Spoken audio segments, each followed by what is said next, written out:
Good evening, everybody. Thank you for taking time out of your busy schedule to attend this evening's consultation. My name is Bill Curtis and I'm the Renewable of Cornwallis. I'm joined this evening by Sam Hofer, Emil Agard, and Bob Brown in the corner. And the two girls, CAO Donna Anderson and our admin assistant, Deb. We would like to start this evening with providing an overview of projects that we have worked on this year. Then we will open up the floor for questions. We will go in order that you registered and ask that you limit your questions, inquiries, comments to 3 to allow everyone a chance. Should we have time, we will open it up again. Council wants to hear from you.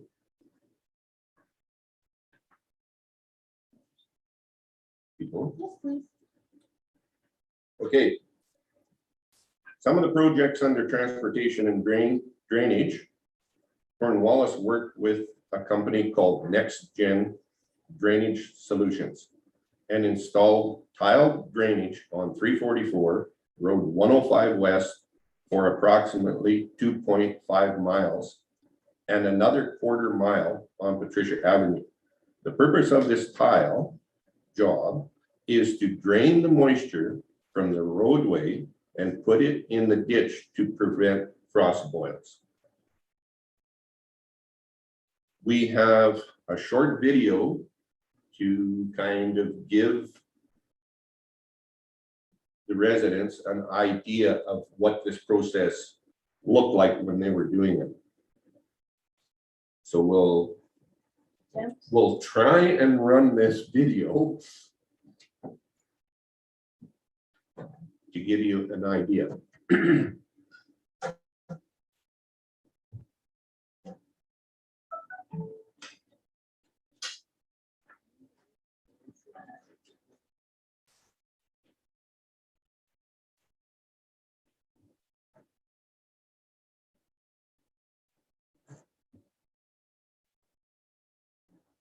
Hopefully.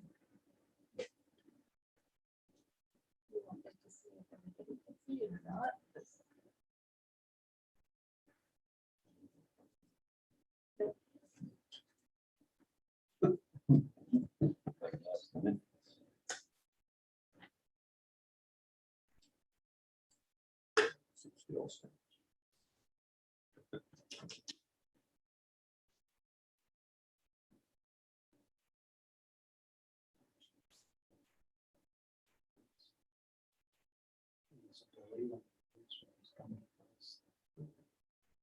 Right.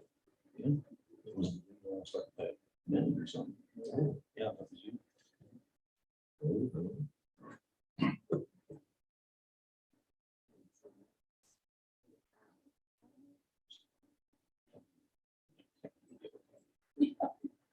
We're having a little bit of technical difficulties on this end. I hope that you're a little bit patient with us.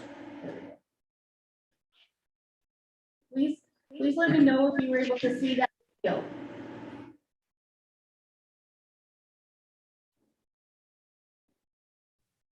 We could see it, just couldn't hear anything. Thanks, Lori. Thanks, Lori. Okay, we'll move on here. We also completed 7 miles of road renewal projects this year.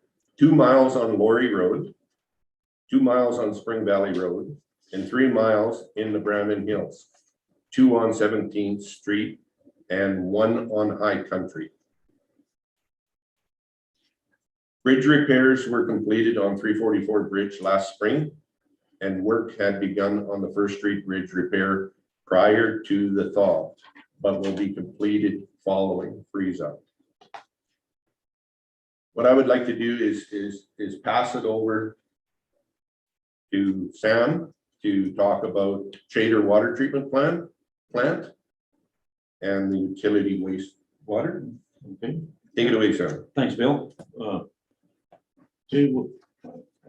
Sam Hofer, the councillor in Ward 1. Just a bit of history for the people that probably have never dialed in or heard about the Chater water treatment plant. That water treatment plant, just give you a bit of a history before I get into the details of it.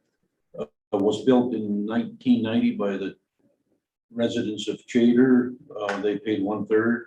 Water Services Board paid 1/3, and the PFRA paid 1/3. So basically, it was 17 homeowners got together and formed what was called back then the Chater Water Co-op. That was long before my time. So basically, that's what started basically the water treatment facility at the municipal owned well. The RM owned the well, and they gave the basically the Chater Water Co-op the go ahead, the authorization to build a water treatment plant and service the residents of Chater. Over the years, the regulations have changed. Back then, it was strictly a just chlorine to basically treat the water before it hits the residents. But like I said, 30 years later, the regulations changed, and now the drinking water regulations ask for 2 sources of water treatment. One of them is chlorine, and the other one is ultraviolet. So that's the upgrade took place in 2015. The drinking water officer basically pushed the Chater Water Co-op to upgrade it. And at that time, the residents didn't have the funding.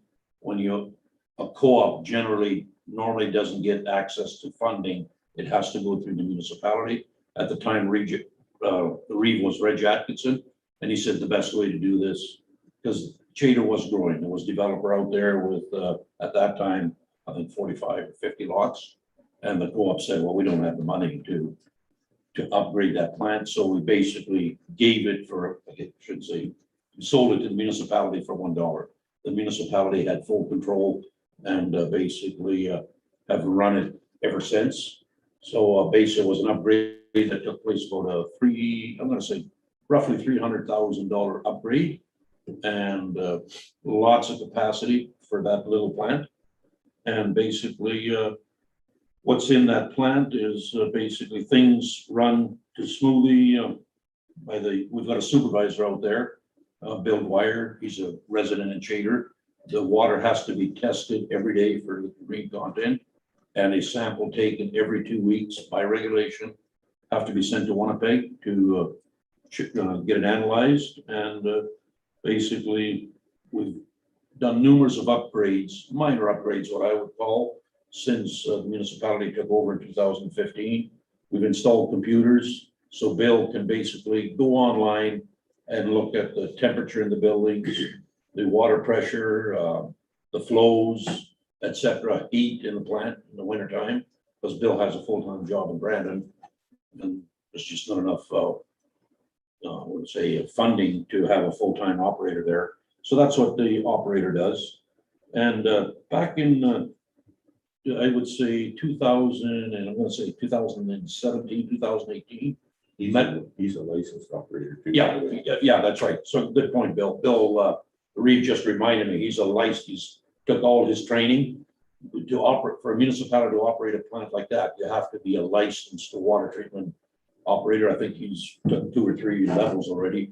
So he's fully licensed, and we've got ourselves basically a qualified operator for water treatment. In 2018, Campbell's Trailer Park that most of us know was bought out by a company out of Winnipeg. Best Buy Homes. It's now called Meadowbrook Village. They were in the process. They were under a boil water advisory for people to understand for about 20 years. And being under a boil water advisory basically tells you it's not suitable for drinking water, doesn't meet the regulations. So they approached the municipality instead of them building a building just a few feet away from a municipal owned water treatment plant, they approached the municipality to enter into an agreement to basically buy water from the municipality. We signed an agreement, and basically they got charged a hookup fee, the same as the residents in Chater, because the municipality is not selling water to the individual trailers up there. There's one water meter. at the plant, that when the water leaves the plant, that basically municipality gets paid by that according to what flow goes through there. And it's been, actually put it online in April of 2018, I believe. It was really well needed. It was to operate a small plant like that, you need numbers, just like any other thing. There's fixed costs, and Donna was every year struggling basically to find extra money to operate that plant. But when Meadowbrook came online, just so people understand, they take approximately 80% of the water out of that water treatment plant. Chater's now just a drop in the bucket, even though it was built for Chater. So they're happy. They're getting a bulk water rate because they're taking so much. So it's working really well for basically that's the water treatment. And we've had actually other municipality council, we've had some discussions. What can we do to service? I know I noticed a few people up on the screen here that have inquired about municipal water systems. So we haven't taken those questions lightly, at least I haven't. Council is open to the idea. We've got a long-term vision, basically. If we can do a study out there, what will it take to basically for the municipality to take that water to all corners? So we're not just talking a few miles down the road. We're looking at the day will come where this municipality, looking from a high level, hopefully hooked up to a water grid, that municipality will supply at a reasonable cost water to every corner of the municipality where it's needed.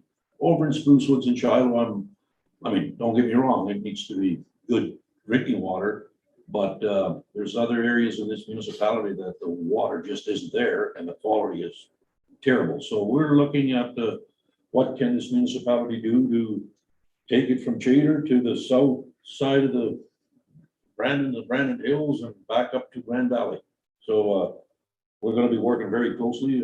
Anytime there's development, the first concern this council always have, what's it going to do to the existing well? So we're talking about it. We're not going to make a decision tonight, but we just want to tell you our vision, our goal is basically to push that water, I don't say from Chater, maybe another treatment plant somewhere, out to people that really need it, because we all know our properties are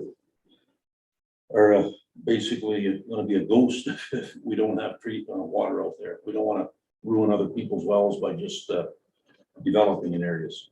On the wastewater side, right now, what's happening is a little bit of history here. When Best Buy, Meadowbrook Village took over Campbell's Trailer Court, their lagoon, it's no secret, it didn't meet today's standards. So in order for that to take place and for them to be granted an expansion, I believe they're going to be putting in an extra 200 homes over the next 10, 15, 20 years. They needed to upgrade their wastewater. In the last, I'd say 5 to 8 years, we have been in conjunction with Meadowbrook Municipality. We were talking with the city of Brandon to get access to their, what they told us, abandoned lagoons, which would be only about 3 miles away, including, we were even visualizing Spruce Woods bringing the wastewater all the way that way. But when it came down to it was almost like a 5-year, I'm not going to say negotiating, but doing studies and getting our engineers involved. The city had more conditions that the costs would have been just horrendous. So Meadowbrook couldn't wait anymore. They had to move forward with their expansion. So if people are traveling on the #1 highway 5 miles east of Brandon, if you don't know where Meadowbrook Village is, you'll see 2 lagoons just adjacent to the #1 highway. One is what's called the primary cell. The second one is a secondary cell. They started the construction of a lagoon. And when we see the dirt getting moved around up there, and it's the same engineer that we work with very closely on various projects, we approached them, what can we do? Makes no sense. Them building a lagoon a mile away, Chater is in need of a lagoon. Let's partner. And I will say Meadowbrook Village owners were a blessing basically to this municipality. They opened us with open arms. They said, you pay your share for whatever you want and just let your engineer design it. Basically Burns Mendel. And it was a little bit quick. The dirt was getting moved out there. We had to get an agreement in place. We had to get approval from the government. So right now, what's up there is a lagoon, basically that will handle 80 to 85 homes in Chater. While that's going on, and that lagoon, by the way, is operational since last November, almost a year ago for Meadowbrook. So Meadowbrook is basically going full bore into that lagoon. You can't smell it. I mean, it's designed, the government approved it. So what's happening right now, the municipality has hired the same engineer, Burns Medell, and they're designing the collections system for Chater and the subdivision that's there. The subdivision has about 25 to 30 empty lots out there. So we're expecting that basically designed to be done by the end of November. They're working in conjunction with the Water Service Board of Province, basically funded company or division of the government. We're basically hoping that they will fund, we're hoping normally it's 50% of the costs. So our engineers basically said by December, January, should have some cost in. What will it cost for each homeowner in Chater to get hooked up into that connection that's waiting for us?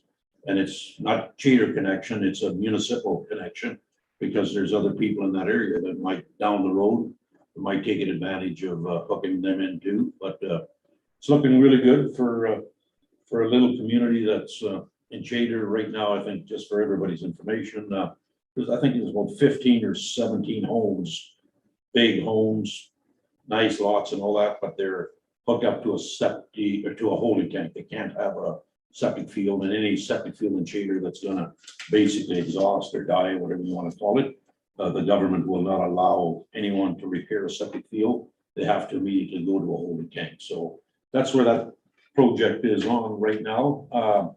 And the municipality did use last year, I'm gonna say, is it $400,000? Around $400,000 of, not taxation money, it's already money, but it came out of the gas tax. And if somebody has questions about how gas tax money is being awarded to a municipality, feel free to ask. It's good information for people to know. But I think it was a good investment, that community. And so basically, we're hoping in the next 2 or 3 months, we'll have a clear picture of what it'll cost for each home in Chater. It's going to be a local improvement tax, basically the same way as the water treatment plant was 6 years ago. So each homeowner has to pay a certain amount. Doesn't got anything coming out of taxation. So at the same time, while this is happening, Spruce Woods, who have been looking for a lagoon or a wastewater solution for 20, 25, 30 years. I've been on council 20 years. And that was a topic the first year I came on council. That community is in desperate need of a wastewater, basically, system there. We have been, the municipality hasn't been sitting back and doing nothing. We were hoping we can pump it to the city lagoon, but when the city put those conditions on, it was just too costly. So what we're doing now, we have located basically a piece of property. The owner that owns that property, it's very close to the river. We did some test holes. We shouldn't say we hired an engineering firm to do some test holes, and they've got the clay samples shipped away, and they're doing an analysis right now if that area is, or that piece of property is suitable for a lagoon. We're hoping that clay will do it. If we have to start putting a synthetic liner in there, it just drives up the cost. And I think everybody's goal is in this municipality is to keep it affordable. We realize there has to be money spent, but we got to try to keep it affordable. So that's basically the information on basically the Spruce Woods wastewater. Pretty confident we'll have a good picture here in the next 4 or 5 months where the direction is out there, because that lagoon will be a lot bigger than what we've just seen go up by Meadowbrook and Chater. So that's all I've got, Bill. I'll let you take it on. We'll move on to waste transfer stations. We continue to receive items at the transfer stations which are not acceptable. This means additional manpower and expense to the municipality, you, the ratepayer. It is important that our residents abide by the rules and only discard the appropriate items in the correct locations.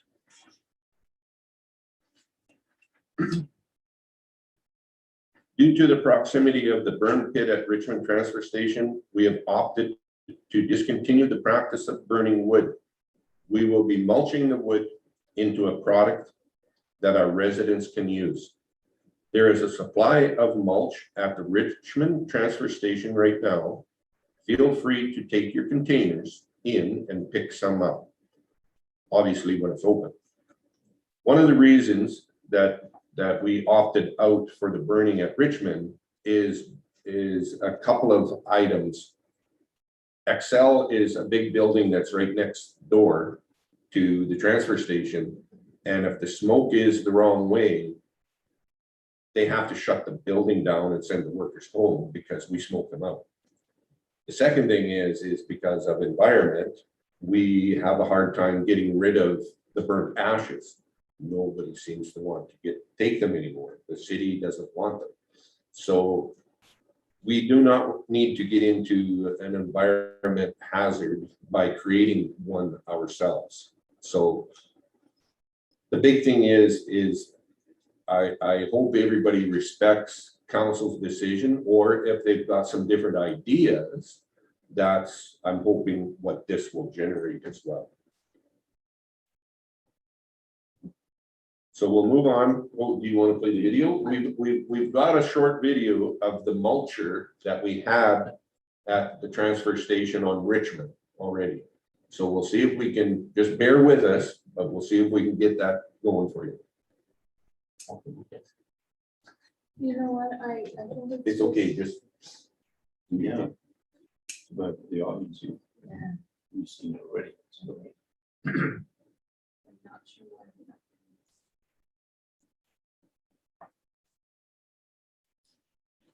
The other one can have sound. do. Oh, did it? Oh, One thing we missed was what's that?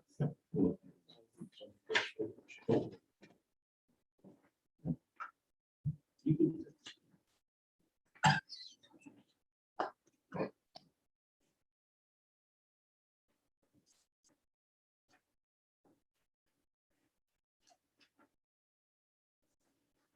Did you guys see that?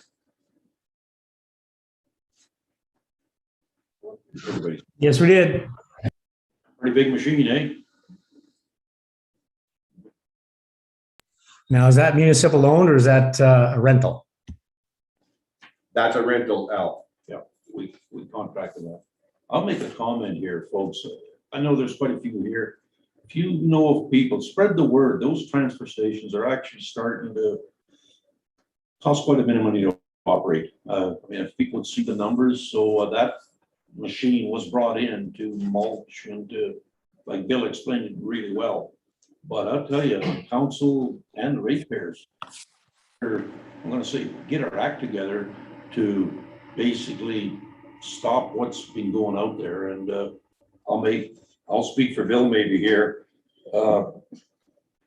If this practice continues, I think we're gonna have to make some more changes to those transfer stations, because it's costing actually the people that are very responsible of watching what goes there. But if we're gonna continue this practice this summer, I've never seen so many, almost, I'm gonna say, infractions of stuff that ends up there like railroad ties. We cannot have them there. We probably, next thing, if we see those again, we're gonna get fined. And the one or the two transfer station attendants, on a Saturday or during the day, they're really busy. So spread the word, folks, that people better be a little bit more responsible and basically to stop things to go there that's not supposed to end up there, like fluorescent light fixtures, TVs, computers. At the last meeting, Donna reported, and I just kind of had to shake my head. We've got attendance there, but on Mondays, our public works guy has to go out there and inspect the site and almost put in 4 hours of work for stuff that we got our finger slapped from conservation that ended up in the pile again. And that's totally unacceptable. It's either putting more money out there to monitor it, which is gonna cost the taxpayers, so. Or a user fee. Or actually, I'm glad, Bill, you said it, and this council might have to do the same thing the city does, put a tipping fee or a user fee on there. And it's Some municipalities have gone that way already because of the cost of Yeah. them, and I would hate to see us put that burden back on the residents, because I think we pay enough as it is Yeah. on different projects and things, and I would just hate to see that, so we're pleading with the residents at this point, council's view, to do your due diligence when you go there. If you're not sure, ask the attendants and they will help you. Covering stuff up and burying it in a trailer and dumping it off is not fair to the attendants, because he's got to defend that. and to the other ratepayers, that's what I said. And the other, Due diligence. exactly, sir. Yeah, and Bill mentioned there's a pile of probably 2 or 3 semi-loads of mulch out there, and Bill, Donna put it in the letter here, and Bill alluded to, go out there with a truck and take it, folks. It's your flower beds or tree lines or something, it's for free. I mean, and unfortunately, we're gonna have to keep shredding it there, and that's big money. If Bill wants to share what that one cleanup costs, it's a lot of money, and I'm just concerned, we have to do that 2 or 3 times a year. We're gonna have to basically look at tax increases, but I think we can manage it properly and just be a little bit more cautious what people take out there. There's pros and cons on which way you look at Yeah. it. You've got 2 guys for 2 or 3 days babysitting a burn pile. You've got conservation and environment that can throw a fine at you. So you got that cost possibly. You've got the cost of mulching.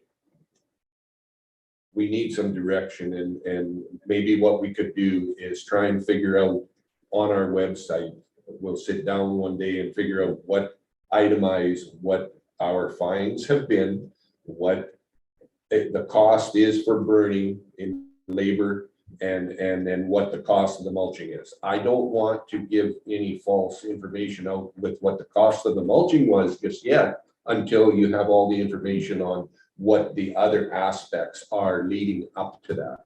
I'd rather give it as a full-blown report, if everybody is okay with that. Yeah. And just to add to that too, it was maybe 5 years ago, we were in violation with our burn pile. The environment actually stepped on our toes, and it cost tens of thousands. Tens of thousands. So we don't want to have that happen again.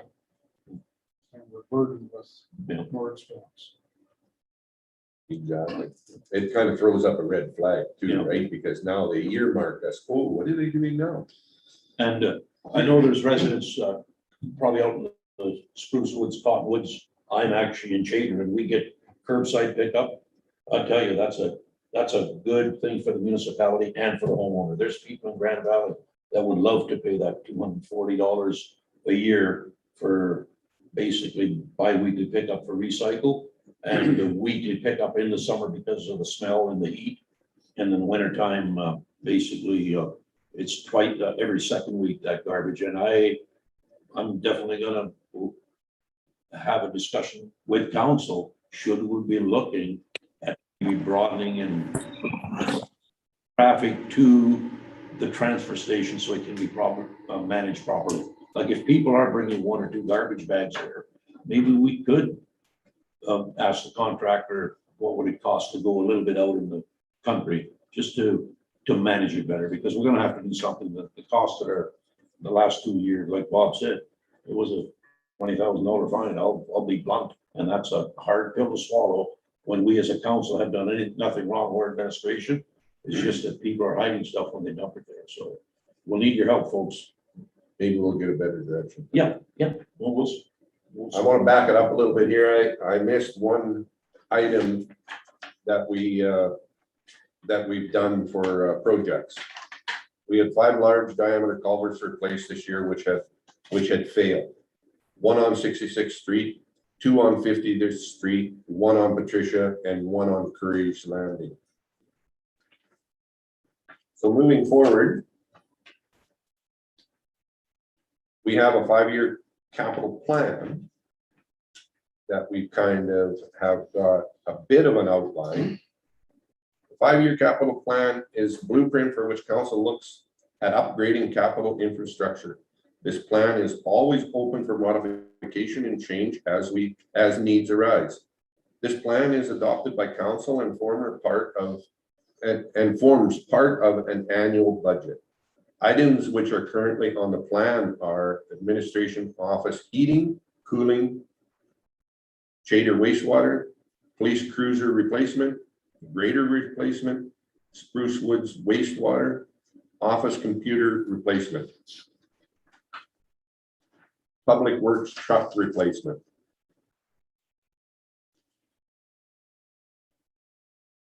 So under asset management, and there's funds that go into those each year. Yeah. So that we don't get a big surprise and have to put out, say, $300,000-$400,000 for a grader. We allocate money every year for that. So moving on to asset management, we have applied for a Federation of Canadian Municipals grant to assist in completing an asset management plan for the municipality. We are currently in the review queue, so we hope to hear something shortly, and hopefully, on the positive side, to get the process moving. This living document will be used to record the infrastructure of the municipality, and it will help council make more informative decisions on the infrastructure needs of the municipality. These include roads, bridges, buildings, equipment, water treatment and distribution, and wastewater infrastructure. So that is basically what we had for a bit of an outline, what we have done over the last few years and the last year or so.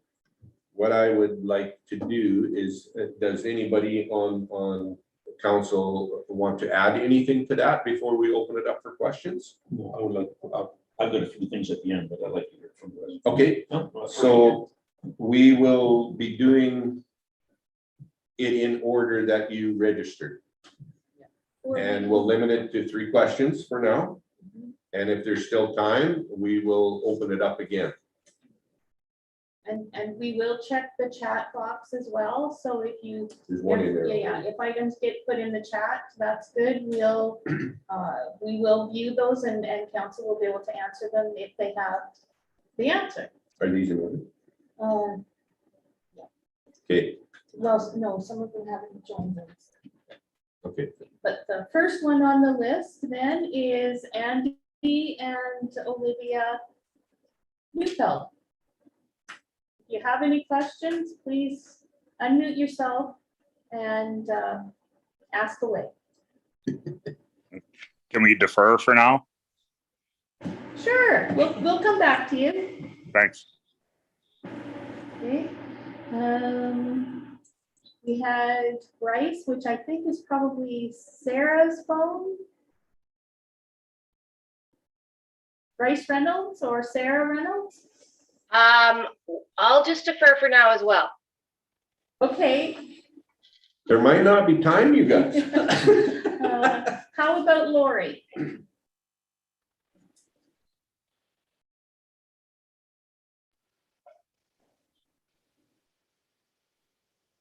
Lori and Alan. Hello. How are So, you? hey, how's it going? We're good. We're just wondering, one question we had is about Grand Valley Road and 18th Street. Has the city come up with any discussion for if there's any flooding for the future so we don't get locked down again? No. We have from our end pushed and give them some suggestions. And they play that game of around the mulberry bush, Lori, of it's up to the province. It's up the the guys that look after the flooding, the DFA. And DFA puts it back. They're telling me they put it back that the city has control of that.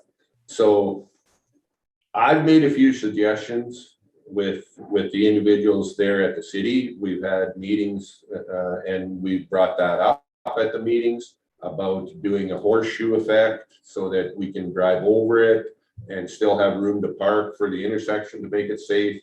They don't come back with a comment. They don't seem to take it forward to their departments. So I'm not sure what the next step is. Have you got any ideas? Sorry, no pressure. Newspaper? I don't know. You know, Lori, I was at the point where I was so frustrated over the last time when the dam at Rivers is what they were concerned about, and the water table went down low enough. It was 4 feet, I believe, at that time. I was going to take my skid steer down there and open it up myself, but Yeah. only imagine what that would have generated. You know what I mean? Because in my way of thinking, there wouldn't have been enough water left in Rivers Lake by the time it got to Grand Valley Bridge on number 1 highway. It likely wouldn't have come out of the banks of the river anyway. Yeah. But it's hard to deal with an identity that they're protecting, as far as I'm concerned, the pony corral. And that, I think, is generating a lot of their train of thought.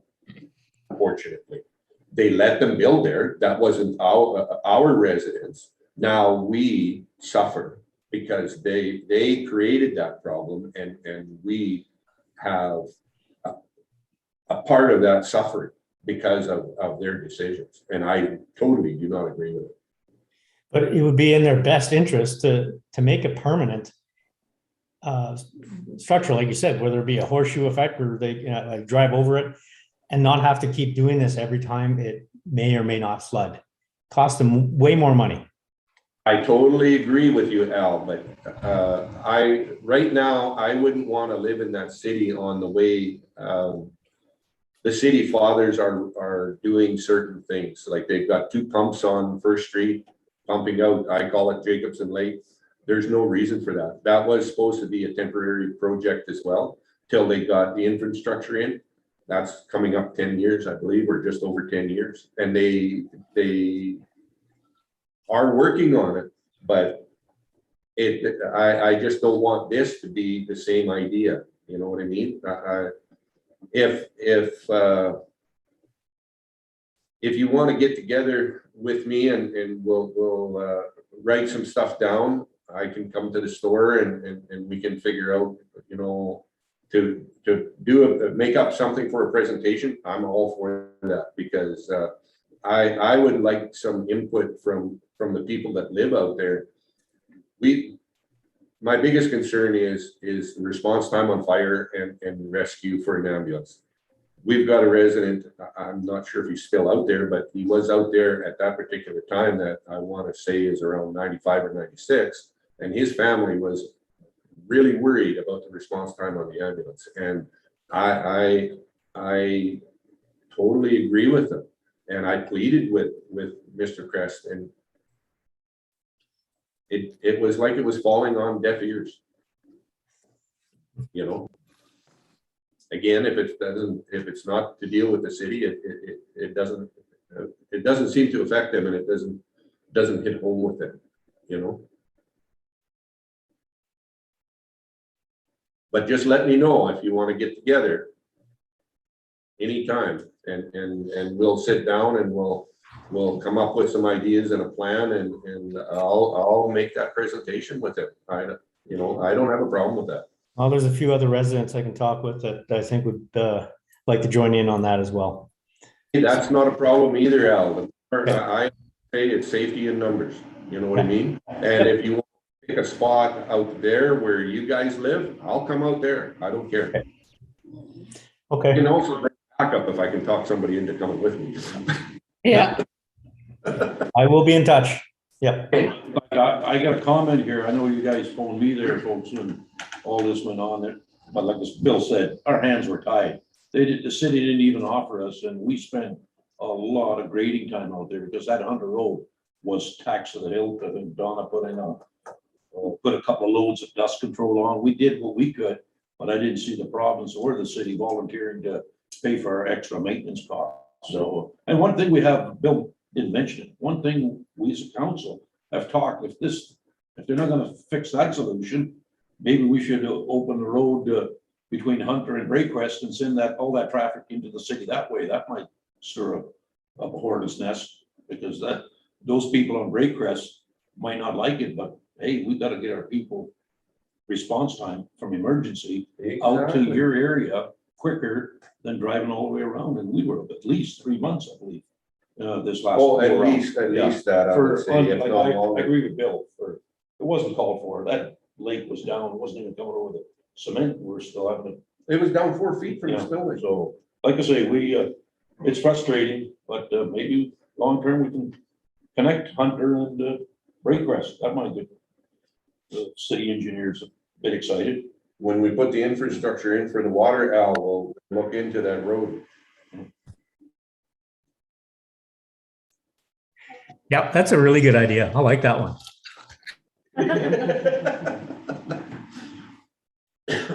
Anything else? No, you can move on to someone else. Thank you. Thank you. Thank you. Is there Michelle Adamanchuk?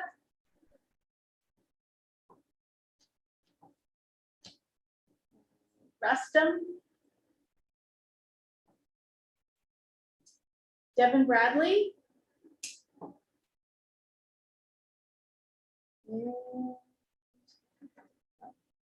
If we could ask that when you actually unmute yourself to speak, would you turn your camera on if you have one? Because it makes it a little easier for council when they can actually see you, if you could do that, please. Bob Lamport, if you had questions, Bob? He was in the chat. Yeah.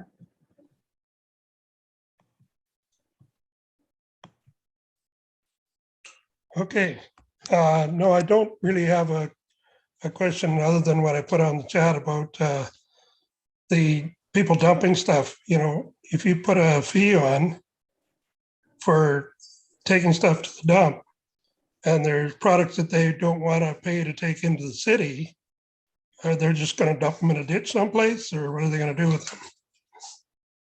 Bob, we have a problem now. They, south of Patricia, they are already dumping that in there in the last 3 years in different areas south.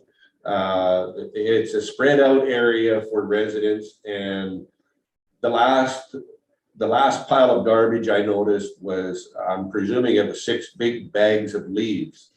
And that was just south of Glencarnick Road.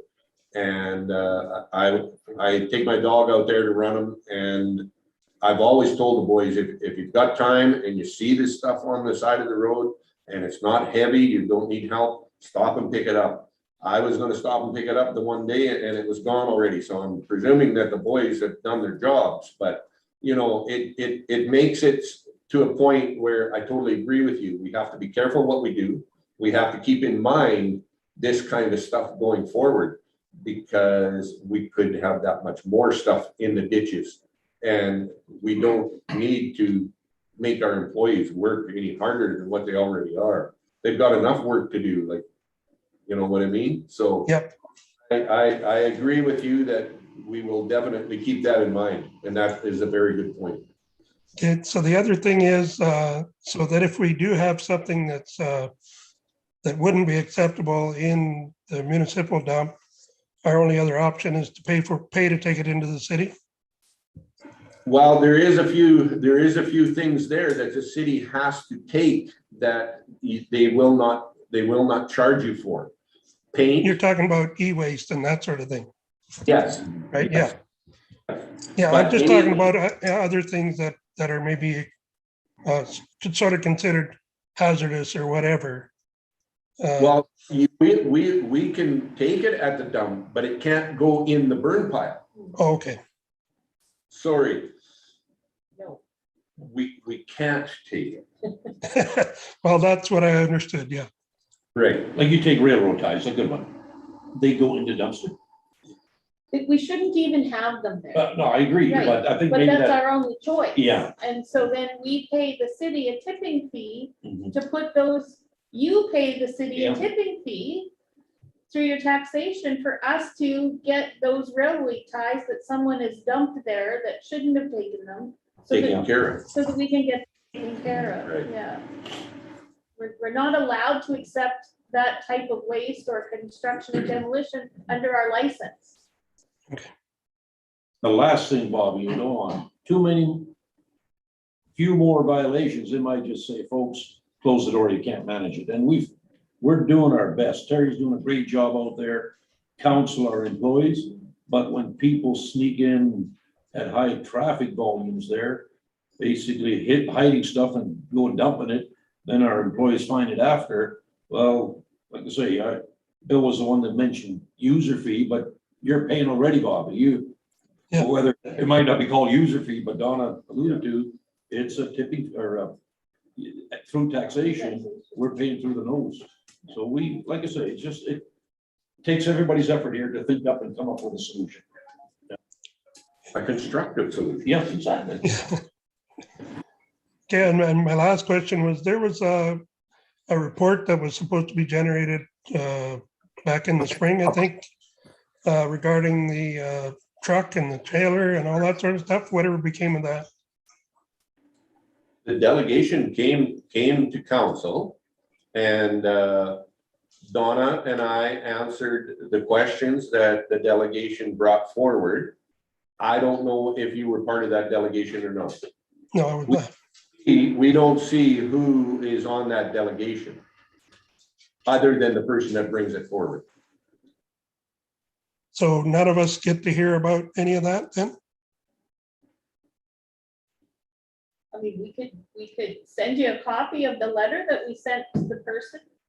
I'm not sure what report it is that you're referring to, but Well, I don't remember specifically what it was called or whatever, but I thought it was with regard to the transactions around the trailer that was bought and all that sort of stuff. I'll send you a copy of the letter that we sent to that delegation, Bob. Maybe Okay. that'll answer your question. Okay, I'd appreciate that. Thank you very much. No problem. Thanks for the questions.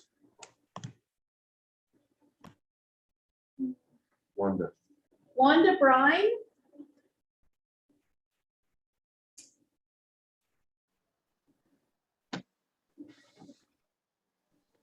Hi there. Wanda? Thanks for putting this on this evening. It's good to see there's like 15 people here, so that's a probably bigger number than usual. I actually have a list of things, and I know we're limited to 3, so a couple comments. I live out on Grand Valley Road, and I feel like we probably deserve to have some services out here like the folks out in Sprucewood Shiloh region do. Garbage pickup would be really nice out here, as would water hookup. I feel like we get the shaft because we're closed off to the world, being on Grand Valley and the floodplain all the time. And I was part of a group of people out here that did rally the provincial government and City of Brandon quite a lot this past year when we were closed off, and I'll continue to do that. I think we really do need to continue to put pressure on. My family was subject to needing 911 several years ago, a very serious incident, and had the ambulance not got to our house in a timely manner, it could have been a very poor outcome for my spouse. And so I do think we have to come at it from the point of safety services. We don't have fire hydrants out here. If there was to be a big fire, that could be a problem as well. And so I do think we're all responsible for continuing to press our concerns in that regard. It's gone on for far too long. And every single year we are dealing with this, and it's just not acceptable. I want to know what the plan is from council about all the new development areas that are going to be happening out in our area in terms of the expected increase in water problems and traffic flows. There's a lot of empty lots out here that haven't been sold, and yet more seem to be going up, and so it's a concern for me. And the dump hours are not sufficient in my opinion either. So it's hard enough for us to get to the dump from where we live. But getting there in a timely manner, especially when it comes to winter hours, only being available during the afternoon when most of us are working folk, we can't even get there. So I think your problem with the garbage dump is the fact that people used to use the Brandon dump, and Brandon dump will pretty much accept anything because they don't monitor that. So we are lucky that we have attendance and that we are thinking about the environment, but at the same time, I think that's why you see the increased traffic out at our dumps now, and people throwing whatever in there, sneaking it in. And finally, my husband has a question for you. He didn't have the braves to come on, or didn't care to, but he wants to know what our longer term plan is for having policing in Cornwallis. We pay $100,000 a year to have Constable Drader, and we're just wondering if we really are getting our money's worth in that regard. Do we need community policing, or can we just continue with the RCMP? Put that $100,000 towards something else that would be more responsive. Thank you. Thank you for the questions. They're all really good questions, even if they come from your husband. Does anybody want to start out with that? Yeah. With answering some of the stuff? I'll answer the one for the garbage. What's her name? Wanda? Wanda. Sorry, Wanda. Sam over here. I guess I represent you there. There's been numerous calls from Grand Valley residents about the garbage pickup, Spruce Woods, Cottonwoods, and Chater residents get. You could have that same service. What we need from Donna, what council needs is 5 or 6 signatures from residents in that affected area to say you guys would like council to investigate what it would cost for that service. Out in Chater, I pay $240 a year, well worth it. If it wasn't for leaves and branches, I'd never see the transfer station. I think it's good for the municipality. So what we need from you folks is a letter to Donna to address council, for council administration to investigate, because it will have to go to a public hearing. Council cannot just impose garbage pickup. It will have to go to a public hearing. All the residents affected area will get a notification, and council can proceed with a bylaw and with a basically a taxation on your taxes. But it's been 5 years now. People have been phoning me. I said, I can't bring it to council. I could, but it wouldn't make no sense. I got no signatures. We need signatures from you people, basically saying council to investigate that. So if we could have that, actually, the sooner the better, because we could probably get it in next year's taxes, or in 2022 For the budget. for budget. Yeah, because that is a user pay. Like if the contractor comes back to Wanda and says, out in Grand Valley, it'll cost $220 or $280, only you pay that. Nobody else, nobody else subsidizes you, and it's a service. Got a little bit frustrated when people that get that service were complaining about it. I think it's a great service when you can, especially now with the gas prices, and all you have to do is roll it out to the end of your lane, bring it back in at night, good exercise. So at the end of the day, it's a great service, and I would really like for more people to look into that, because it would actually help the entire municipality, in my opinion. The transfer hours, we did adjust them there, Wanda, with folks like you, how to say, in mind. We felt that in the wintertime, one day, shorter hours, so we stretched it out. It has to do with the darkness. Yeah, and the darkness, safety, absolutely, safety is a thing, and we're open for suggestions. I mean, we can't man it every day like we could. Again, people would, taxation pays for that. So feel free to fire down an email what hours you suggest. I mean, it was a council decision to alter them. I had good feedback, that's great, so but the winter hours, that was strictly a darkness thing, and even in the summer, There's always room for improvement. Yeah, Wanda. absolutely. So now is the time to give us some ideas, because we got a budget coming up. And Gray Road, I will say, yeah, that's gonna be a contentious issue if there is more developers coming forward. Every time I drive up that road, we should have, hindsight, we should have actually got the developer to cost share some of the improvements that road needs. It's a safety concern. And so that's all I have. It's on our long-term plan. We did have a proposal from an engineering firm on Gray Road. I'm not saying Hunter, there isn't a problem with it, but at least you got a flat spot in the bottom. But Gray Road, if there's more development out there, we have to do something. It's unacceptable. And the water you were alluding to, that, like, I don't know if you're on right at the start when I read my report for the utility, our long-term vision for me anyways, and council, I'm sure. Well, I'd like to see a study done, or what would it cost to bring an affordable treated water right to your house. That's, I think the day's coming where that area will need it. So we are working on it, Wanda, so just keep pressuring us. That's. And what about the policing? My husband wants an answer about the policing, so I gotta tell you, in my opinion, not good money spent. In the response times that I've got at a Constable Drader and the things that we've asked or brought to his attention, not got a good response. And I read the last police report. It's a whole lot of traffic tickets, and that's all it is. Our municipality does not get any kickback from those traffic tickets. I'm all about safety. I really am. But if you live on Grand Valley Road, you'll know that this is a speedway, and it doesn't matter if he was out here day and night. That's all he'd be doing. And so when it comes to our community safety, I don't know that we're getting any value in having a community police officer, because it's not about safety, it's about traffic tickets. Wanda, the first comment I'm going to make is, if we lose Constable Grader, we would not likely have a chance to have another one. So keep that in mind. Do we need one? That's the question. Really? Just hang on here. Yeah. Hang on here.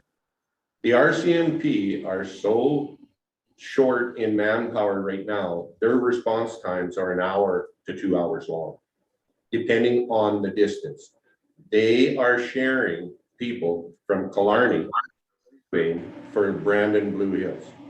So you tell me how long it takes to drive from Boisevane to your place.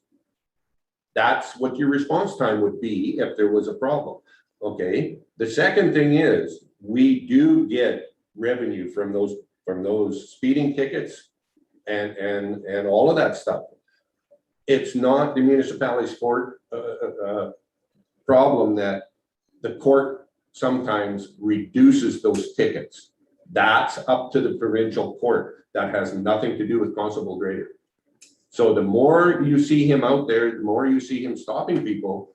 And school bus zones are a big priority because of people zooming past the school buses and the kids and all that stuff. I'm not saying that your problems in your area aren't live problems. It's one man. We were looking at the idea of possibly having a second man part-time because of the amount of coverage that he is trying to do. And we've had a bit of interest from Elton and Whitehead about sharing him because they are in dire straits with the amount of theft in those areas. The thieves are getting smarter and smarter. They're using drones to scope out the properties. So we want to be careful what we wish for when it comes to response times and what we decide to do with Constable Grader. We really do, because I do not think the police board would let us have another one. I don't think Whitehead had one, and I don't know. They're asking us if we can share Constable Grader, because I don't think that they can get one back.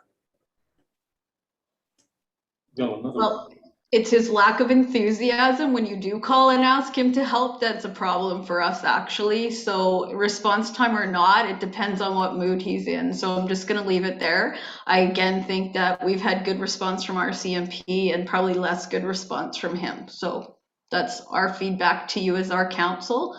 So I'm just going to park it there.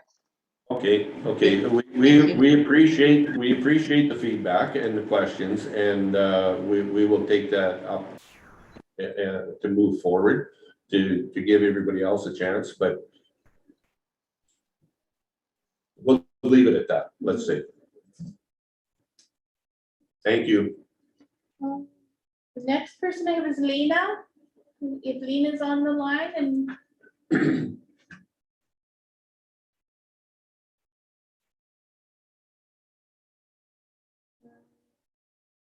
Jack and Darlene. Yeah, I have no question right now. Thank you. Thanks, Darlene. Okay. Karen Beaver. Hello, Hey, Karen. there's the video. Hi, everyone. I'm Karen Beaver, and I'm actually a resident in Winnipeg, but I'm a proud owner with my sister of farmland just south of Brandon. And my question, concern, query comes more in the administrative aspect of it. And it comes in the line of the property taxes that were due September the 30th. Just a little brief history that the invoices that I normally would receive at the end of June didn't arrive until August the 12th. And when I phoned on July the 28th, I was told they were late, and I can't remember if it was delayed because of a computer system or due to the new school tax credits. But in any event, I did receive them.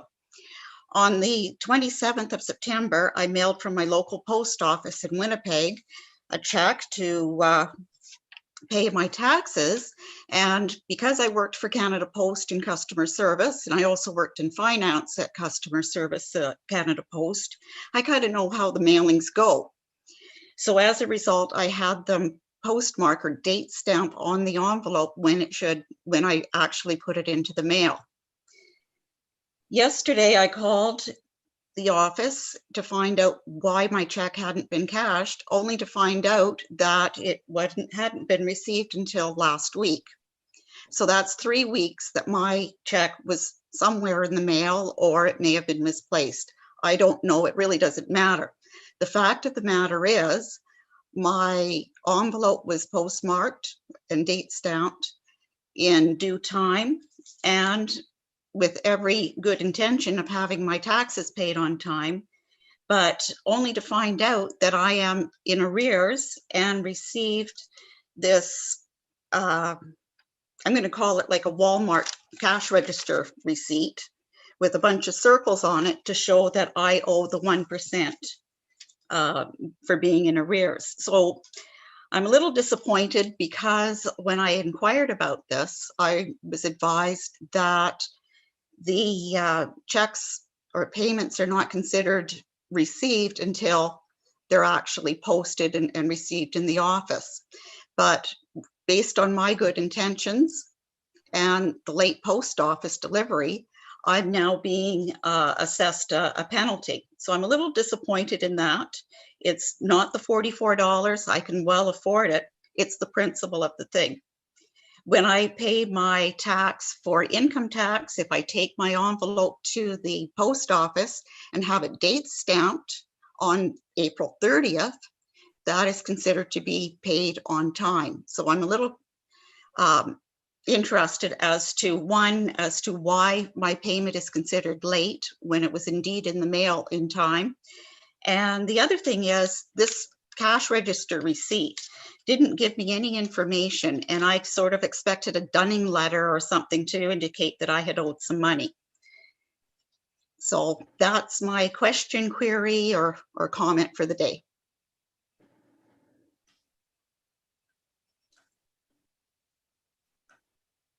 You reached out to me, right?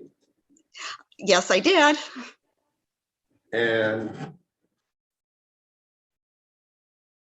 there was some options. It was just unfortunate that you didn't realize that those other options were available for payment.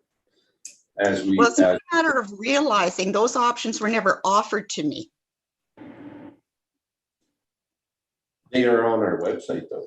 No, Oh, sorry, just hang on. we actually put an insert into every tax bill, and on that insert, it has you all the payment options on it.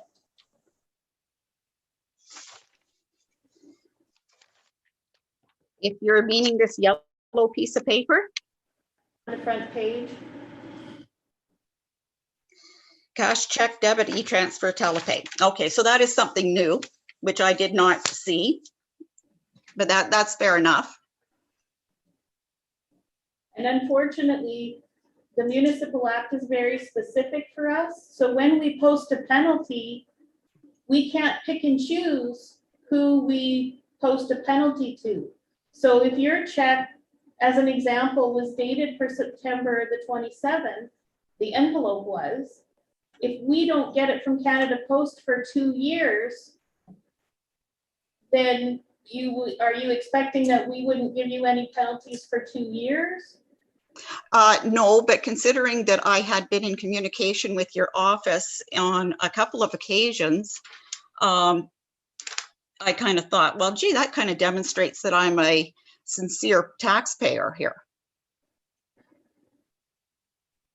Unfortunately, Karen, I hate to say this, but we have 4,500 residents in our municipality, and we have 2 in the office. Okay, honestly your staffing issues are not my problem. No, I appreciate that. Unfortunately, our computer program does not allow for us to pick and choose who gets a penalty when we don't receive the check. And to you, we don't have the authority as administration, because this is a municipal issue, to waive penalties and reverse them. You have to get council to pass a resolution instructing us to do so. Okay, so that would be the council of Mr. Cortez and Wasserberg, Hofer, Egbert, and Brown. Yes, yes.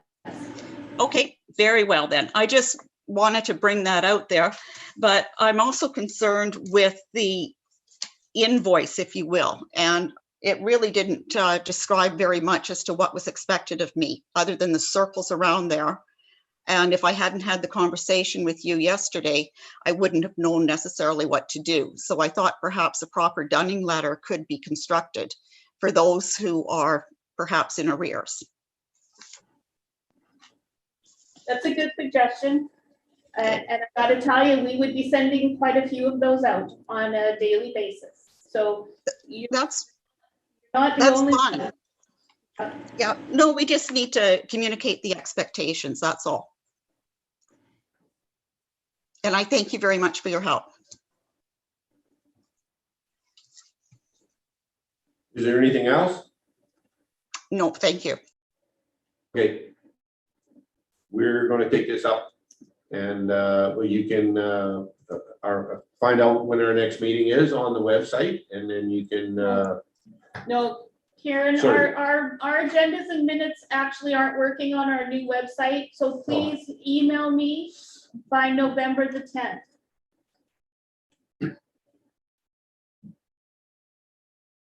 Oh, you have to unmute so we can hear you. We can't hear you. Okay. Oh, sorry about that. But you were supposed to be able to lip read, but thank you very much. I appreciate your help. Thank you, Karen. All right. Booth?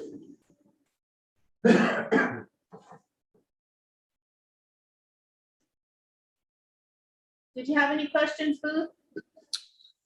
I got no questions at this time. Thanks. You, Carla? I did, actually. I had a couple. Sorry, I didn't realize I read the instructions, so I just put my hand up like a retard over here. Oh, that's okay. So one of We won't hold that against you, Carol. Thanks. One of the questions I had, and I'm sure this has been debated and discussed and I missed it, so forgive me for making me rehash this. But regarding the cost of the transfer stations and the fees that are being incurred and the hourly wages for the staff and now fines because of things that aren't supposed to be in there. Why is it that we didn't renew whatever agreement we had with the city of Brandon dump so that the residents could take the big stuff or the stuff that wasn't allowed to the city dump? Because we kind of learned by accident last time we took construction garbage to the city dump, thinking because we couldn't take it to our dump, and we got nailed with that huge fine. And of course, I guess I don't keep up with the latest, and so. That's not really a fine, Carla. Well, It's a tipping fee. Yeah. tipping fee, Yes. yeah. So I just was wondering, like, what is that cost analysis versus the extra cost, the burning, the disposal, the things, the fines, the environmental impact versus just renewing that agreement with the city dump? Would you like me to answer? Go for it. We don't have an agreement, and there hasn't been an agreement. There's no agreement to renew. Oh, We are considered, Transfer station. well, no, for you to take garbage to the city of Brandon, you're considered a non-resident. We all are, okay? So up until January of this particular year, every time our resident crossed the gate, we were charged $5 ticket. $5 for every resident that went across the gate. And then they said, wait a minute, now it's costing us money. And they implemented that now our residents, any non-resident, so any municipality that goes there pays the tipping fee. A minimum $60 per load. And the way they base that Yeah. is on what they take out of the tax that they charge their residents. That's what it's based on. Okay, So, and it's established by their fee schedule. right. So the municipality took a look at this and said, we can't afford to pay $60 on your behalf to take the garbage to the city transfer station or city landfill. Unfortunately, Cornwallis doesn't have a landfill, and our transfer stations are licensed by permit, and we're told exactly what we can and cannot take there. So we're not a full garbage dump. And that cost of tipping for your, construction and demolition, unfortunately, is borne by us as a resident who's doing that work on our home. Yeah, and it's very unfortunate. But in order for us to take that, we would have to put to a full-fledged landfill. And quite frankly, we couldn't afford to do so. I don't think we would qualify to I get a don't think license we would get a license. because the parameters on that are just ridiculous from what I understand. We couldn't meet their requirements. so what will be the impact on the residents if, like Mr. Hofer suggested, that the fines and the infractions of the mismanagement, and they just simply say, okay, that's enough of that. What will happen to the residents and how will we manage our waste at that point? Yeah, if. I'm not so sure. I'd Yeah. back up a couple of steps. I don't think it's mismanagement. Well, The boys are doing what they can. Yeah. Because of the way the transfer stations are set up. Right. The burn pile, we've changed the roadblock. They gotta come up to talk to the attendants. They bury stuff in the trailers.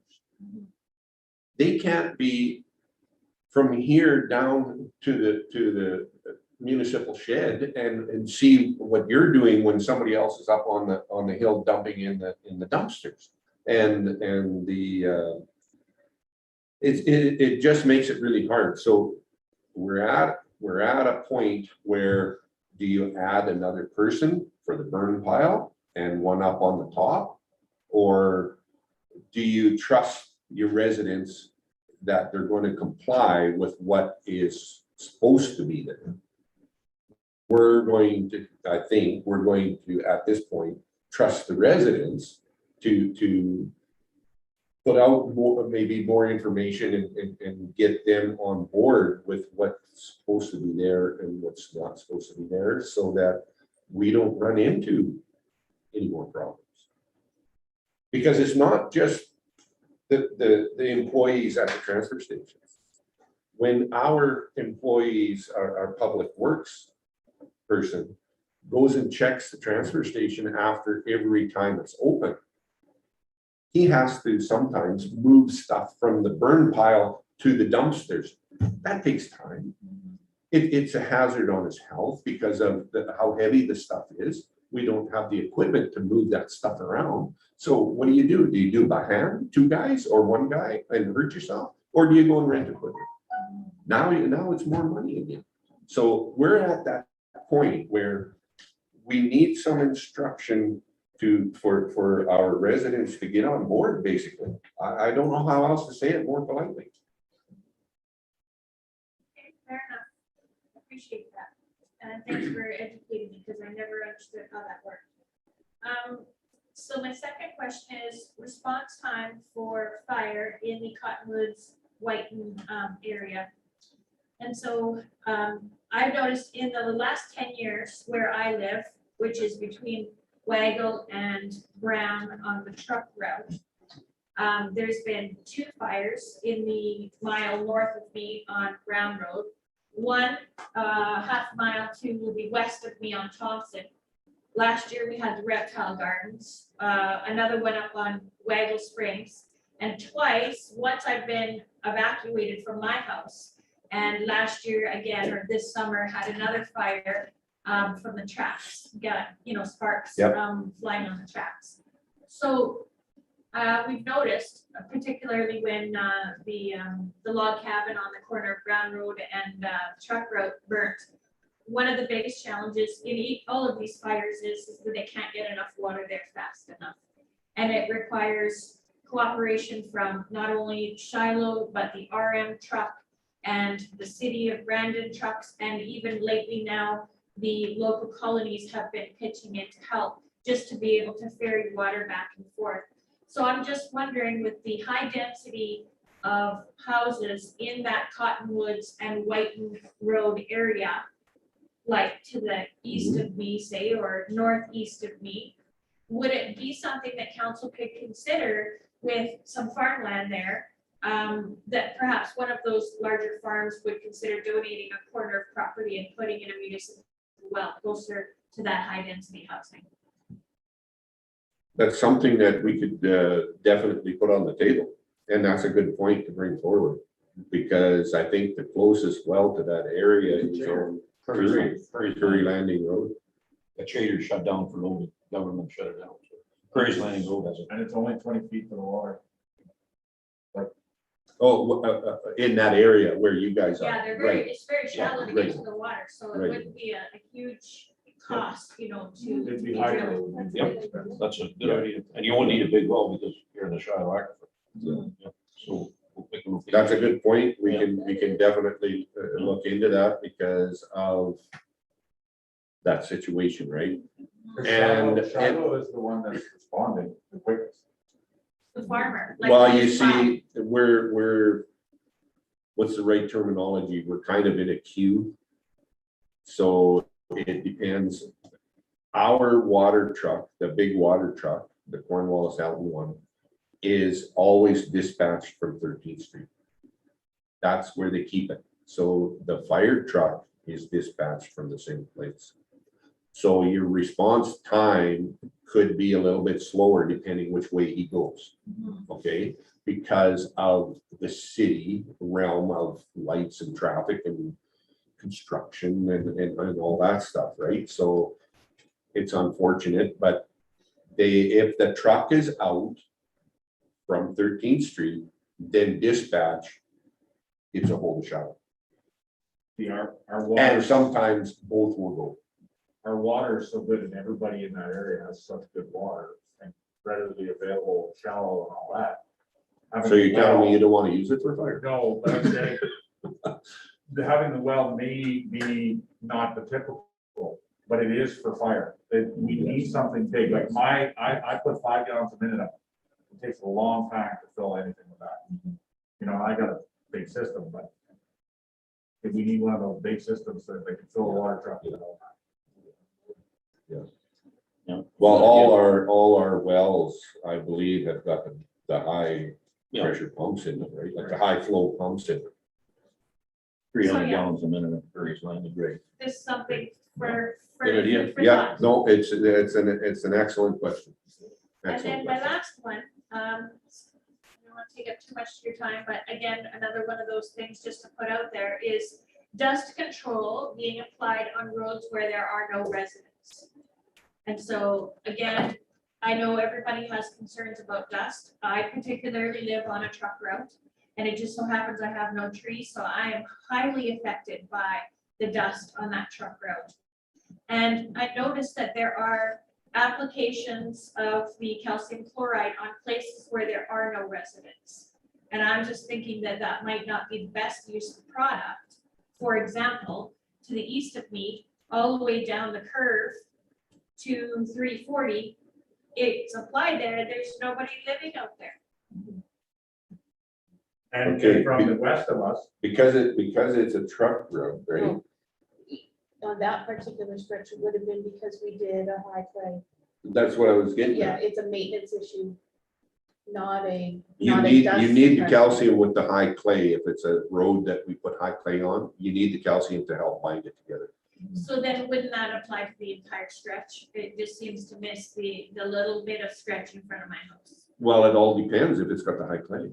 We'd have to look in. No, that one is never. But Carla, you're on the truck route. right, Yeah, you should be getting dust control. Well, We get I a only little get bit. a little bit, and and then it's Brent not gets a enough. little bit, and That's then why Justin gets a little bit, and then everything else after that is dust control. Folks, that's what Yeah. I brought that to the table last year and I said, I was out there, Carla brought it to my attention. I travel that road, all the gravel trucks that come from the east, they come by their place. It's a safety concern. And actually the reason Don and Bill are right, we did a lot of that, is the high clay content, but it's also a safety concern. You get those 18 wheelers coming towards you, and I was out there, Carla, and I brought that up last year. If we're gonna designate a truck route, we should think about doing the whole thing. And I was too late, or not too late, but we already had our budget, and I was gonna bring it up again this year. That stretch of road that you're talking, it's the potato trucks and the gravel trucks, they're coming from the east. But I came with my pickup truck, I had to stop, We have a truck every 10 minutes, and it's sandy too. all year long. Yeah. It's- So that road. Is that- And the brown? other point No. that council may not realize, and I have brought this up 20 years ago, is I have 80 acres and I have horses, and my horses cannot be on the front 40 because the hay is completely destroyed by the dust. It is absolute wasteland. And I've had to fence off the back 40 of my property for my horses because they get sick coughing by being on the pasture of my front 40. It's Kissick Road. It's the one. So mile. that's a significant cost when I have to be buying extra hay because I can't use all of my land for pasture. Duly noted, Thank you. I appreciate you hearing my concerns. duly noted, not a problem. Anything else? No, I got my 3. Thank you for listening. Okay, so we're gonna do another round robin, right? Yeah, because I have a few other. Oh, let's names. do Yeah, but- the emails as well. Well, yeah, but I also have names that logged in Oh. that we didn't know. Okay, So I've got, next on the list that logged in was Kim.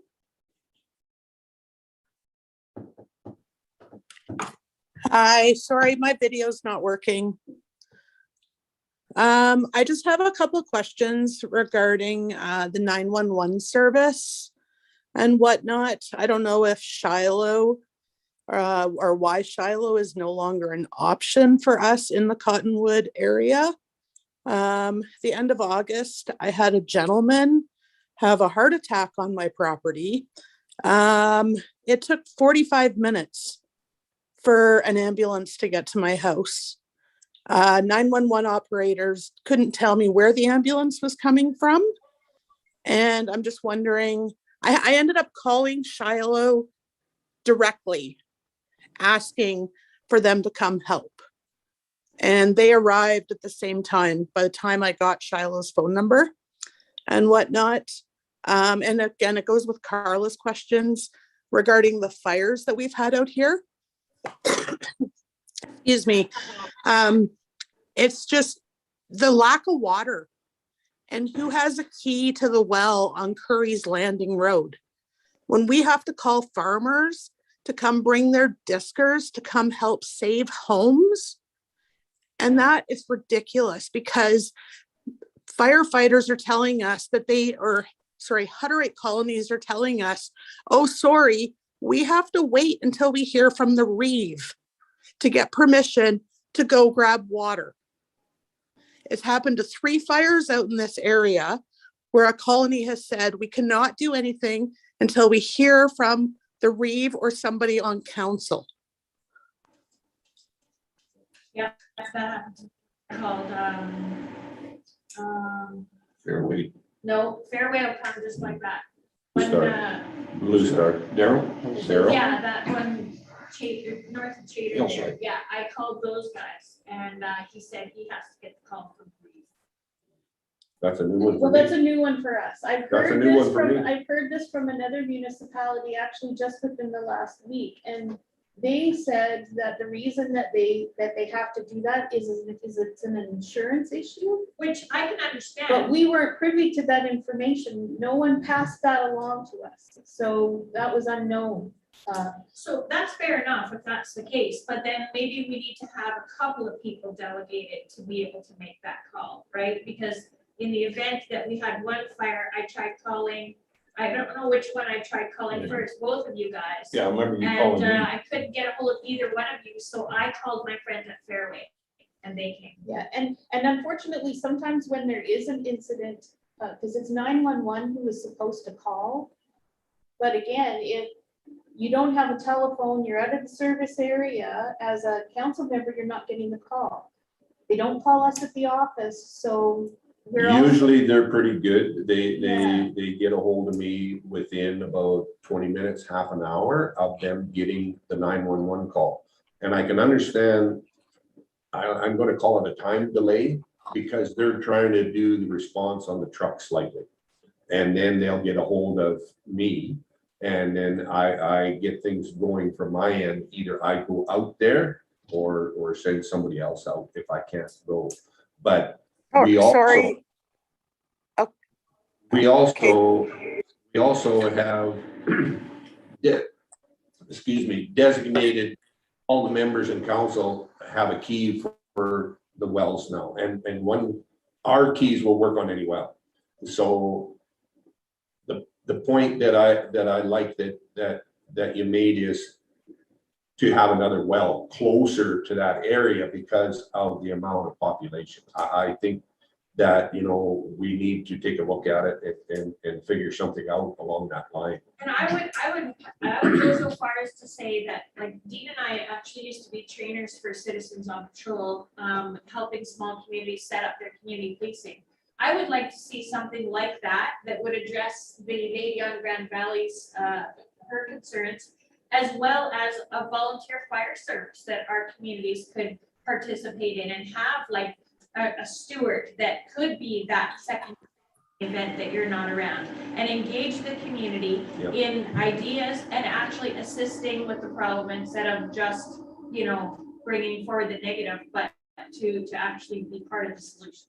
Well, I'm actually quite surprised that the residents that are joining us tonight haven't questioned council more about fire and what's happening because of the cost with the city and the service they're providing.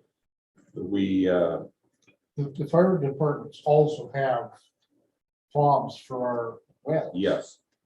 So for them to say that They gotta can't wait. get water, that's not true. The fire department. Excuse me. Excuse me. I would like to make note that even though the fire departments have a key fob to the well, it's the fire departments will take the fire that was just down the road from my place on Waggle Springs Road. That fire department was out with every vehicle that they had fighting that fire. And if it wasn't for that Hutterite colonies setting up a pool in our neighbor's driveway, bringing water from that well, they would never have had water. So the colonies have to wait for a call from the Reeve. And in 30 minutes, that fire that was down on Waggle Springs Road, if the guys from the farm did not come down, God knows how many homes we would have lost because of the way that wind was. So I understand that the fire departments have these key fobs, but it's not just the fire departments that are doing this. It is Hutterite colonies, it is local farmers, it is residents, you name it. Not everybody has a key fob. And it's frustrating because there were so many homes that could have been lost. And instead, we have people that drive by and gawk and watch. And I'm sorry, Bill, you were one of them with the Westman Reptile Garden fire. All the traffic was stopped watching this fire. And there you were trying to go through, and I watched you. You said hi to the neighbor, laughed, joked, carried on, stopped at the stop sign, and then you drove right by as a nosy Nelly. For the reptile garden one? Yes. We were all in the neighbor's driveway watching. I'll have you know, I was right beside the fire truck and I was helping the colonies put water in that pool. I'm not sure where you were, but I was right in the yard and I was talking to the owners, and I chased the Brandon Sun out of there, and the fireman that was in the truck, he helped me chase the little guy out of there from the Brandon Sun because of the devastation that was involved. I didn't want them taking pictures of what was going on there. So I was right in the yard. I don't know what you're talking about, but okay, but you know what, Bill? It's every other fire in the neighborhood. very, very passionate when people are losing property and animals and their livelihood. So I'm not sure exactly what you're talking about in that particular incident. And I'm pretty sure, I'm not exactly sure which colony it was or which fire it was, because there's been so many out here. But one of the colonies was told that you had denied them access to the well to help with the fire. I don't know where that's coming from either. I didn't have a key at the time. That's why we changed that policy. So I don't know if Daryl's guys from Blue Hills were the ones, or from Fairview. They had, what's the name of the guy that was? Capicha. Capicha. He was the one that supplied the key for them to get the water, both colonies, because I didn't have a key at that time. I do now. So I would have just thrown the key at one of the guys in the trucks, and I would have retrieved it later, and they could have left the key right at the well, or I could have went and I could have turned it on. And once you turn it on, it stays on until you shut it off. So I'm not sure where the accusations are coming from, but I do not appreciate that. I tried. Well, I'm just telling you what the rumor has it coming from the other colonies who have tried to get water from the well and who have tried to come and help with these fires by bringing the water and filling up the pools that are in the driveways. No fatalities have happened. People lost property, people lost animals, whatever. Let's learn from it. Let's move on. That's all I'm saying is, I agree with Carla. We need another well. And why are we waiting for a Reeve or council people to say, yeah, go ahead and bring water to a fire? Because I can guarantee if your house was on fire, you would probably have every colony there trying to help.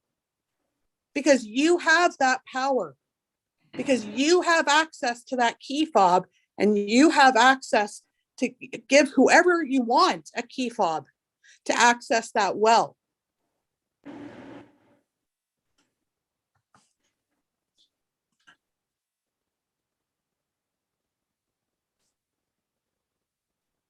Trust me, things will change. I sure hope so. That's all I can say at this point, because some of the accusations are not accurate. But we'll leave it at that for now. Have you got anything else, Kim? Yeah, I just want to say thank you for doing the dump hours, adding another day or two with the Whiten transfer station and the Richmond Avenue. I'm just wondering though, if the winter hours could be looked at. I mean, I appreciate the 1 to 5 if I'm off work, or if other residents are off work. Talking to both attendants, they have said that their biggest gripe that they hear of residents is that everybody appreciates the extra day and the longer hours on Saturdays. But it's the Tuesday and Wednesdays 1 till 5. Even if it was like 2 till 6 or 3 till 7. I mean, I understand the lighting is an issue. I mean, obviously we want the attendance to be safe as well. But it's just, I mean, a suggestion. We can look into that, Kim, but we, council kind of figured that because of the darkness at this time of year, that it could create a safety factor for both sides, for the residents and the attendants. So if we get pushback from the residents, I don't myself have a problem changing the hours to a little bit longer in the dark, but I want everybody to be mindful that, you know, we have some concerns. No, and I understand that. Is there a light or anything for the attendants, like a yard light set up? Like I know the one on Richmond. We don't have hydro at either place. Well, yeah, there's a 3-phase line going right above the shed, but we don't have anything in the transfer station. Yeah, I don't think hydro would allow us to tie into a big 3-phase line. No. I understand that. I was just thinking more of the attendant safety, like if it's dark out. That's why we actually changed for that very reason, Kim, to cut it back earlier. All right. Downtime, just for no light. Gotcha. Thank you. Anything else? Sam's got a comment he wants to make, but I want to give you an opportunity if you have anything else. No, that's everything. Well, actually, is there can the RM make an agreement with Shiloh when it comes to the ambulance service? And that I know it's a federal and we're provincial and you guys are municipal and blah, blah, blah. It's all down to politics. You know a bit of the history, what's going on there? Do I know the history? Yes, I do. Okay, give me your version. My version, I only know the provincial side. Okay. And that my understanding from talking to the firefighters on base is that the provincial and the federal have not come up with an agreement. I've got notes written down somewhere. Sorry, I don't have my book with me. Sorry, what was that? You're on the right track, Kim. It boils down to an agreement, but the healthcare system in the provincial side won't let them carry the drugs on certain drugs on the ambulance for, I want to say, heart medication. And so that puts them back on transporting patients. They can, I don't agree with that. Their ideas.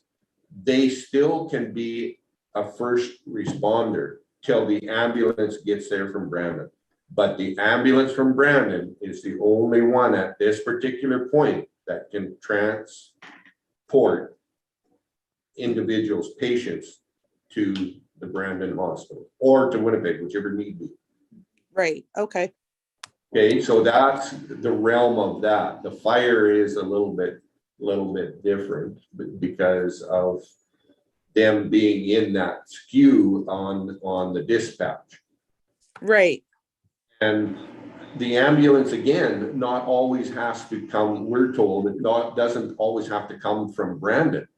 They can pull an ambulance if the Brandon ambulances, if the buses are busy, because they only have, I believe, 4 or 5, if two are out transporting patients to Winnipeg, they can pull from Glenboro and Wawanesa. Correct. Okay?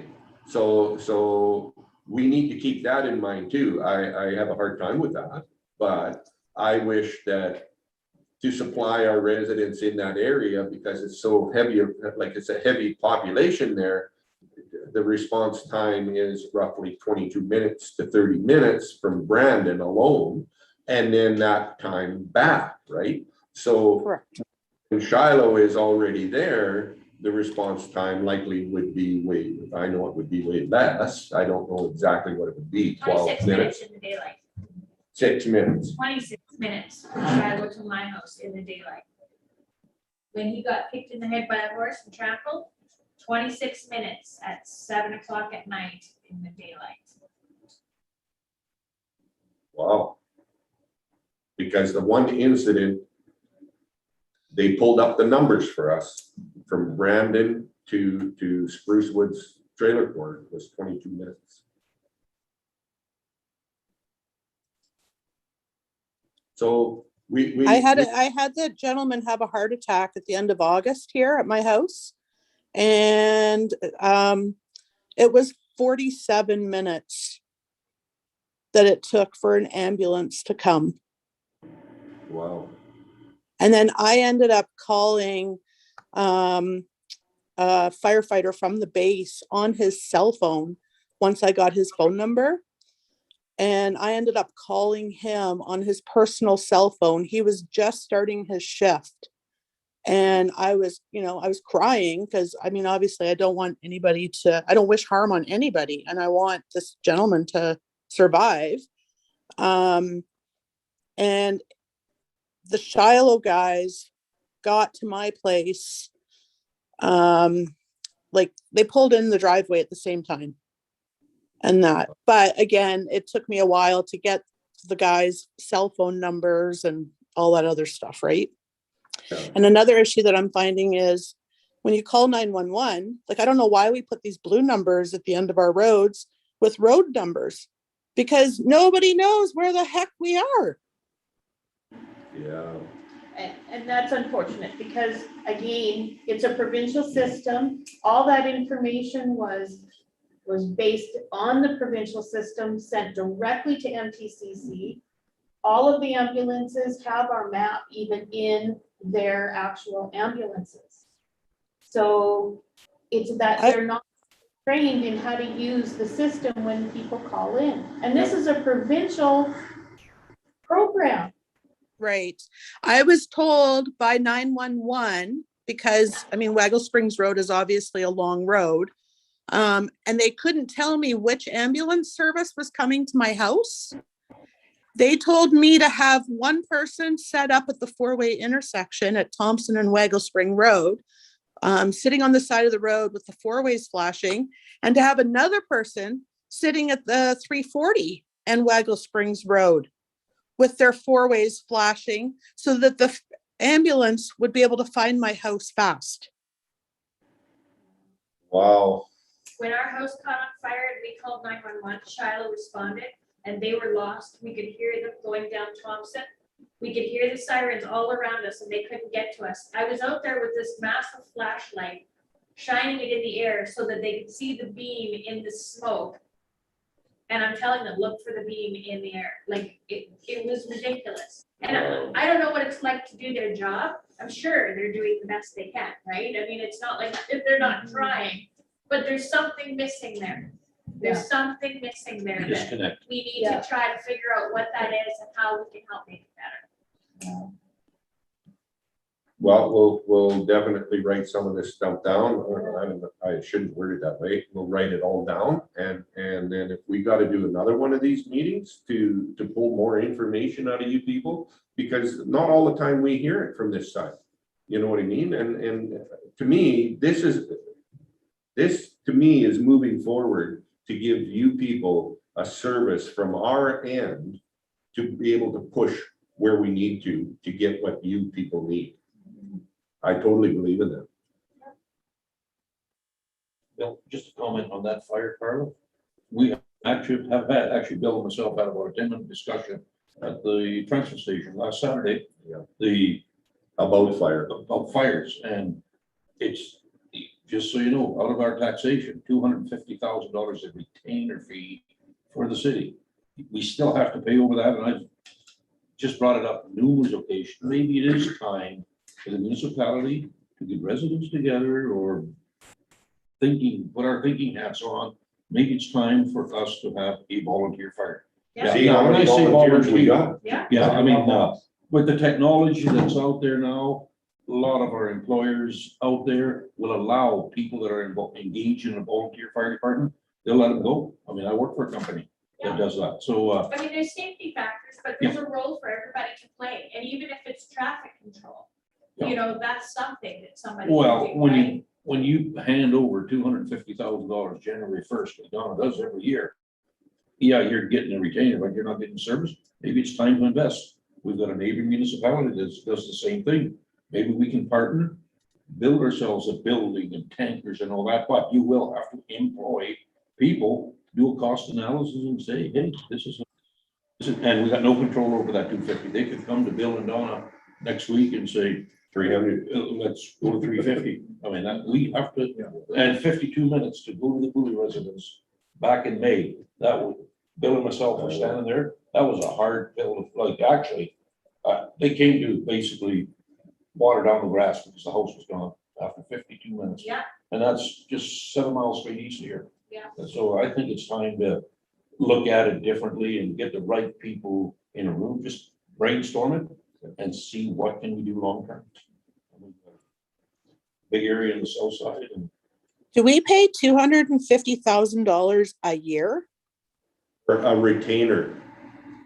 That is, it's based on per capita and it's split between the Brandon Fire Department and Shiloh Fire Department.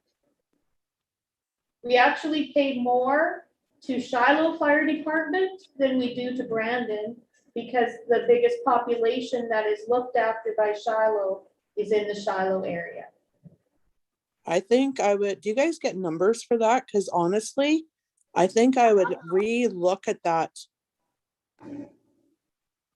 it's an agreement, so you've got no negotiating power with these kinds of agreement. I told Bill on Saturday, they could come to us and say, like, because it's per capita and we've got nothing to how would you say, Replace to it argue. with, we don't have anything to replace it with. right now. Exactly, no, that's what I mean, like the long term, the big capital, you gotta get the right people. You'd have to have a fire chief, obviously, things like that, but I think looking forward, or moving forward, we will have to do something, especially if we could get our neighboring municipality to partner with us. Is that Oh, capital? they want to. Yeah, so, Ross mentions that yeah, all the time. that's good, We should be looking into it. yeah, And I totally agree with him. That is on long term. yes.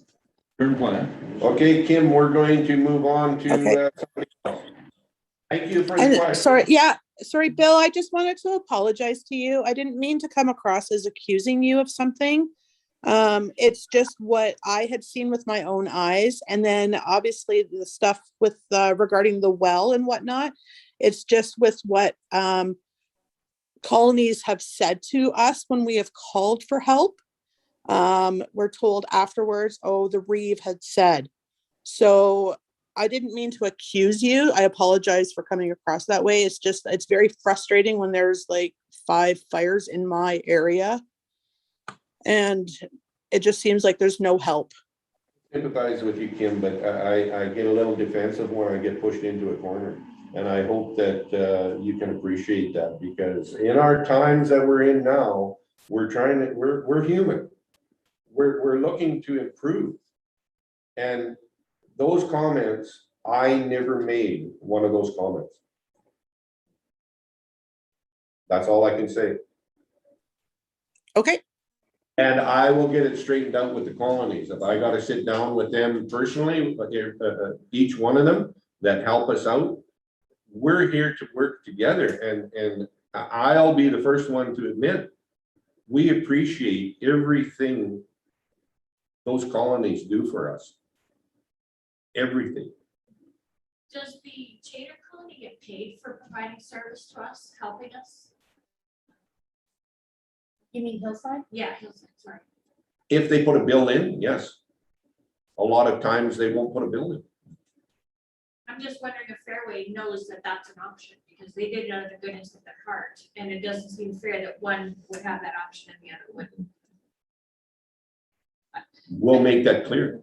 Didn't even know they attended, so Well, and like, you know we what? don't get any of that Honestly, information. that's my fault. I take responsibility because I'm very close with that colony, and we were in a panic and we didn't know who to call, and I called personally the guy that drives the truck because I just wanted to get help, right? So, and then it happened a second time and we called him again. So that was, you know, I take responsibility for them. And they'll keep coming, Carl.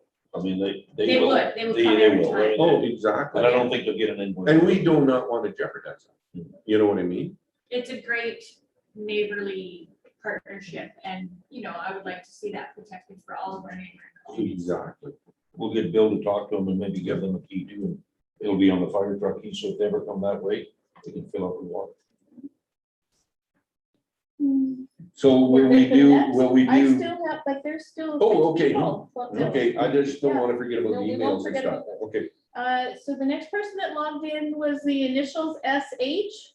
Did you have any questions or comments? That's not me. Linda Douglas? Hi, yeah, I just had a, pardon me? Yeah, go ahead, Linda. If you have it, can you turn it on? Pardon me? Turn your camera on if you have one. It's not working properly. It hasn't for a few Zoom calls, so sorry about that. I just wanted to make a mention in regards to Grand Valley. I think it was Wanda mentioned about it being a speedway, like it, because I'm on the corner of Gray and Grand Valley, and I see it every single night. I see them by the mailboxes doing like donuts there every night, and I never see anyone to do anything in regards to it. Like there's 3 or 4 cars, like main ones that are constant. In the summer, there's 3 or 4 motorbikes constant. And it's a safety, like especially on Gray, it's a blind spot there by Mrs. Gray's house. And I've seen some very close calls there. And it's definitely a concern to me. And I have discussed it before, like, I don't know, unless you're sitting right there to catch them, but I think, you know, it's a problem. But like, and then also on Gray Road, like Sam had alluded to it, that something has to be done there. My approach comes out on the hill, the last part of the hill, and that's a blind spot as well. Like, I know it's been discussed about grading that hill down before, because in the other day, like, I literally almost hit somebody on a motorbike because I didn't see them to the last second when I was pulling out. And my heart just sank because, you know, if I would have hit somebody, you know, because like I literally, you do not see them till they're at the crest of the hill, and where my lane is, it's so close. And like it's always a crapshoot me coming out of my lane. And with the more traffic coming down there every day, like it's just an accident waiting to happen. And then the other thing in regards to garbage, like I do have someone that comes to my house to pick up my garbage every week, and their rates just went up to be like $120 more than what the current rate is that the municipality does. So like per year. So I would, you know, I don't know how to get the word out to people to, because it would, and I have to supply my own garbage cans and everything has to be bagged. They don't do recyclables separately at all. So it would sure be a nice service to be able to have, because like I said, it just went up, you know, so I'm paying $120 more a year as opposed to what the current rate is negotiated with Chater and that. So like, I don't know Like what can be done about the safety issues? Like I'm talking Gray and Grand Valley, but I'm sure it's further down and before, as well as, you know, when we get blocked off from the flood, like there needs to be a solution there because that dike was up way too long last time.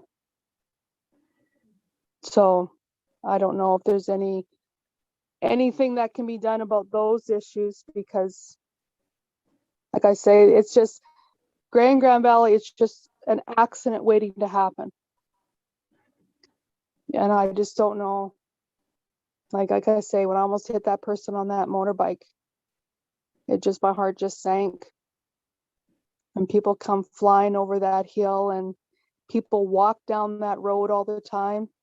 Like, is there anything that can be done there so they can see? Because you can't see the people till you come over that crest. Is there anything that can be done for that? Remind me what the speed limit is on Gray. Is it 50?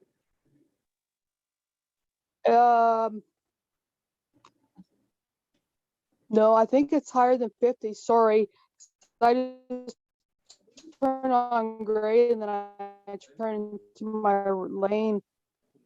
There is a sign there, but I'm almost certain we put it Gray down to 50 this past summer. I'm certain we did. The speed I got, as soon as they seen that in the minutes, I'm certain people from Eagle Ridge, I received a few phone calls. They were unhappy. I said it's a safety concern. It's just too many approaches coming out to Gray on those hills, and especially in the wintertime. That's really what justified it. It justified it. I have no problem with 50. You know, the safety aspect, and you are in a bad corner there, Linda. I feel for you, and long term we will have to do something great. There's no doubt. well, yeah, it's just because Sam, like, well, you know, like at the top that, like, you know, like that bike, I literally did not see that bike. I was pulling out onto Gray and I did not see that bike till he was like almost right, like he was just coming over the hill. And then I was able to stop because I wasn't really going, you know, I was just starting to go. So I was just like, oh my gosh, I would, you know, like if I would ever, like, because it's a definite blind spot, as it is on the corner of Gray and Grand Valley with the way the road curves there going to the west. Yeah, And I agree. I see people all the time. I sit out my deck. I see it all the time that people, they just roll through that stop sign. I see, like, I don't know how there had, like, thank goodness, but I don't know how there hasn't been an accident there. Because then people are flying down that road and I don't know who's in those vehicles racing up and down Grand Valley, but it's a problem. Like, it's a big problem out here because it's like, it's a straight way and they just give her. Like, I hear it at night and then my, you know, my dog going crazy because these I'll say, I don't know, I'm no mechanic, but like high performance cars are going and, you know, you can hear them a mile away. And I don't know what it's like. We'll have greater Linda and get him to spend some more time out there to try and put some policing on that area, because it definitely sounds like there's more than just your concerns. And if the speed limit was lowered to, I want to say it's at 50, but it could be 70. I don't think so, but. Well, if it's not, maybe we need to look at that too then. You know what I mean? So if you let Donna know tomorrow when you see what that sign is, can you let Donna know so that we can make a corporate decision and see if we can do something different if the speed limit is not at 50 on Gray. On Gray. We've got no jurisdiction. Well, yeah. It's not so much the speed. The speed I'm talking about is right on Grand Valley Road, but it's not so much the speed on Gray. It's the way that hill is on Gray. Like, and Sam will, like, he knows what I'm speaking of how, like, I don't know how to explain it, just the way it's graded, not graded, just the way it slopes, I guess. Like, you can't see the person till they're like, for my lane, till Linda. like, I don't know what the distance, Sam would probably know distance better than me, like, it's pretty close.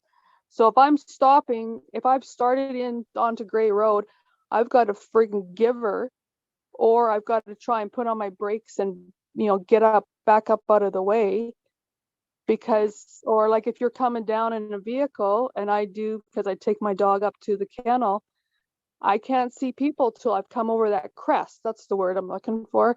Till I've come over that crest, and if there's people walking on the road, then I see them. Linda, we did receive a proposal from the municipal engineer. They want $30,000 to give us a proposal to reshape that road to today's standard. Okay, like how he would recommend, and every approach right up to the paw would have to get redone.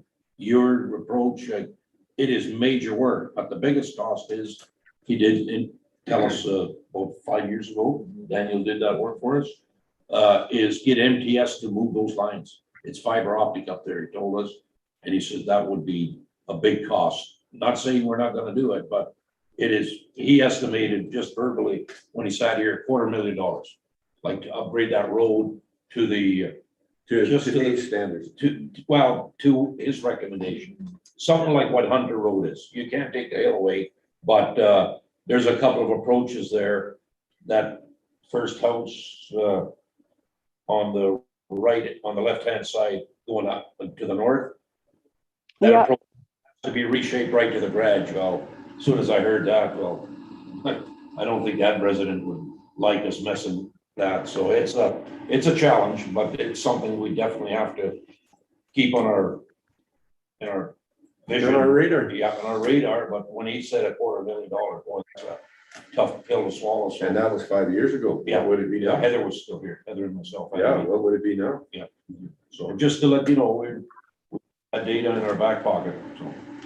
Like, can there even be, Sam, can there even be a sign put on Grand Valley, something about, I don't know what the wording is. I've seen them before, like, be aware of merging traffic or pedestrians walking.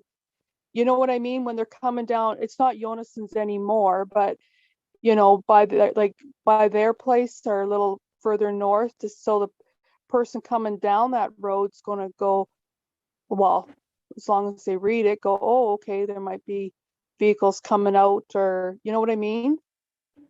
Like, it's.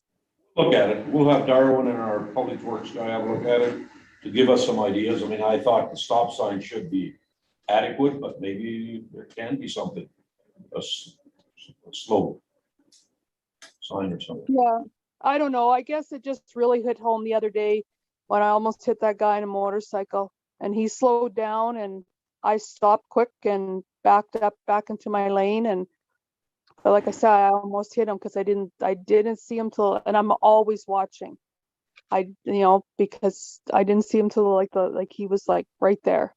Like he had just come over the crest. So yeah, just something to look at. And I'll send a letter in regards to the garbage, because I think it's a service we need, and hope something gets done about 18th Street and the dike. So, permanent would be nice. So That would be, I totally agree. Yeah, no, it's like a few things, and I know it's always a work in progress, but We've got quite a few people waiting here yet. Okay, thank you. Thank you again. Jack? Hello. Jack? Go ahead, Jack. Yeah, thank you. Yes, I wanted to ask you about the intersection at the East Government Road where it meets 468 at the east of Chater. I realize it's a provincial government intersection, but it's a very dark one. And I was wondering if the RM could negotiate with the province to have it lit.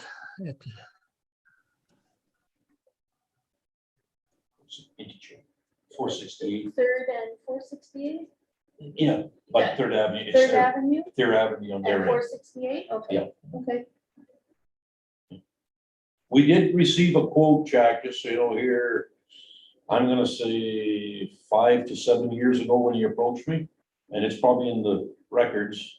And they didn't want any part of cost sharing, but Donna might be able to try again.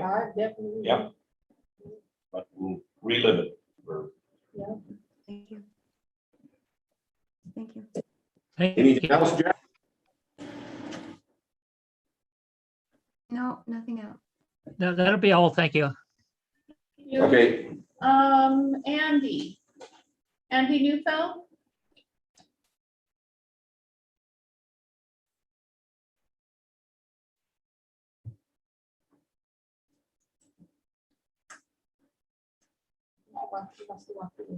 Oh, there you go. Hi, sorry, I did join the meeting about half an hour late. We were wondering if there was an update on the Chater sewer situation. There is, Andy, they've done all the engineering in the community. They've got the lines, basically, infrastructure all designed. The only thing they're missing right now is the lift station. They're designing the lift station, which will be on the north end. They're hoping to have that complete by the end of November and come to us, and we'll book another meeting like we had before. And they're hoping to have some costs associated for each hookup. They're pretty confident they can, they'll have that information in November or early December. That's the latest, basically, we've received. Yeah. And Water Service Board, which encouraged me at the last meeting, they really stressed to the engineering firm, get those costs in the queue, basically, like Donna keeps saying, because they want us basically in the pecking order for 2022 funding, because it in the past it's a 50-50 funding. Yeah, so that's the latest. sooner we get it in, the sooner we find out. Yep. Yeah. Basically. So there definitely will be another residential meeting Yeah. like we held before, Andy. I suspect it will either be sometime later December or maybe even into that beginning of January timeframe. Okay, great. Another question. We were wondering, we've missed the past, I don't know how many water bills we've had, and I think it's more of just us forgetting. If it would be possible to have a reminder sent out by email, as soon as it gets sent out for hydro, we get a 3 days prior, your meter reading is due, we send it in. But for our water meter reading, we don't ever get it. So it's just an idea if you could have that set up that it could be sent out to everybody, then I'm sure it would get sent in to you.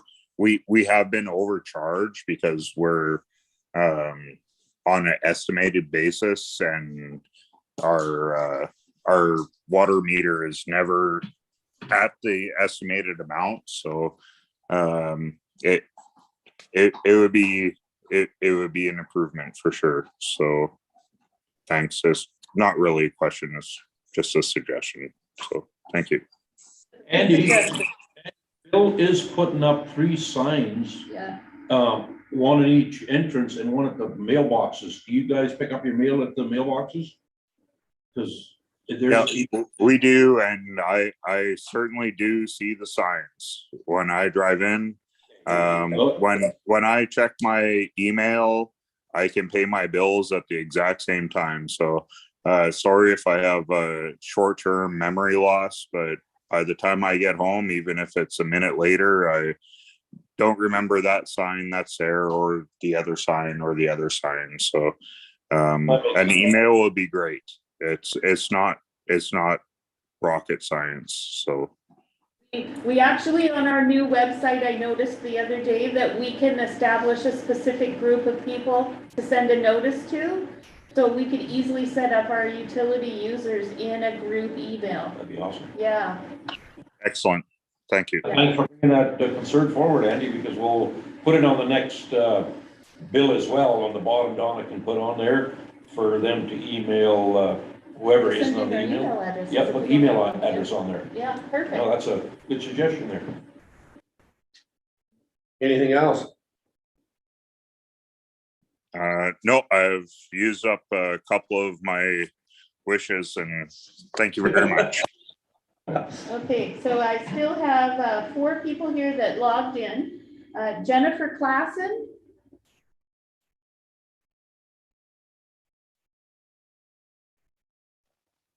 No, nothing for me. Thanks, Jennifer. Tracy.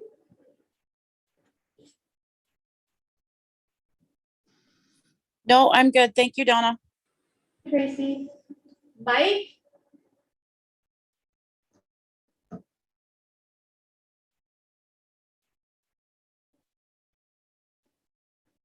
And Wes.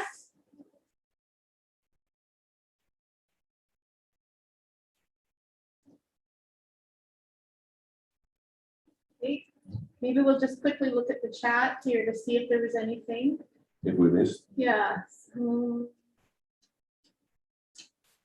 of course, Bob had said, you know, about the user fee, you know, causing more people to dump into the ditch, and I think council sort of addressed that. Lori's telling us that people are actually putting their garden waste in the ditch on Silky Way. That's an interesting. I didn't know that. Thanks, Lori. Kim asked for a copy of the letter. Kim, I'm pretty sure I know who you are, but your last name's not showing here. So if you could maybe just put your last name in the chat, then we'll make sure we are sending that to the right person.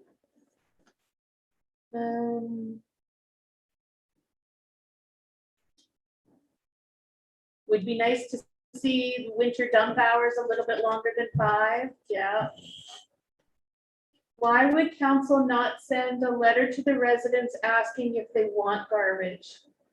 Easier for council to contact the residents. We actually did do a survey, and we had a few people actually respond, but not as many as we had hoped. And when we send out things to people in the mail, we know some people aren't getting them, and then if they see a colored paper, they're throwing them in the garbage. But you know, if that's something we could maybe try, I'm gonna see if maybe there's an alternative too, and maybe we can get them to individually, if they so wish, to send us an email, and we can compile them into for that garbage. Yeah. Comment about if Constable Drader left, we wouldn't get a replacement. Residents are to lobby for special services. Yes, that's correct. Special services. How often is the padlock changed at the transfer station? Rumor has it people have keys. The padlock hasn't been changed for a while. That is the honest to God truth. I'm not understanding how people are actually getting keys made though, because those keys are non-duplicatable keys. So I'm not sure how people are getting in.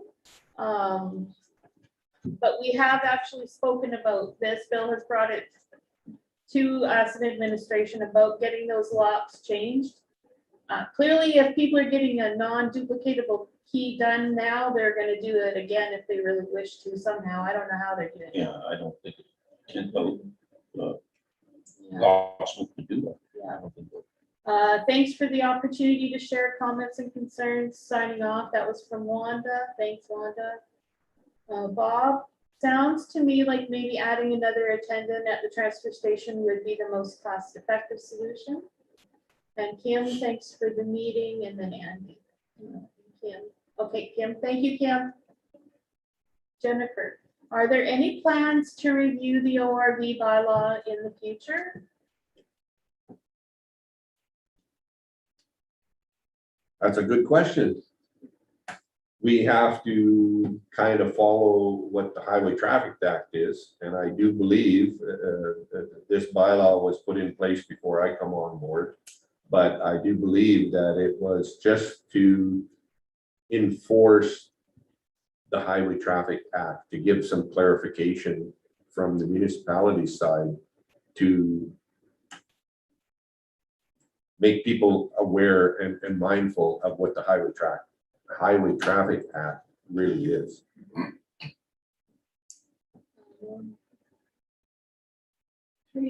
Tracy made a comment. They don't patrol the area, so are not at all familiar with the area they are supposed to serve. I'm wondering if that's with that was about ambulance and fire. And that could very well be, Tracy, exactly. If they're bringing in an ambulance from another jurisdiction, they totally would not know the area. Yeah. Did you want me to read out these few? I had 4 emails that came in.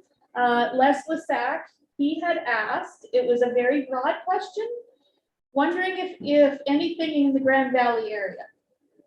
But I sent him back an email saying, could you just elaborate on the question a little bit? So I'm unsure exactly what he's asking.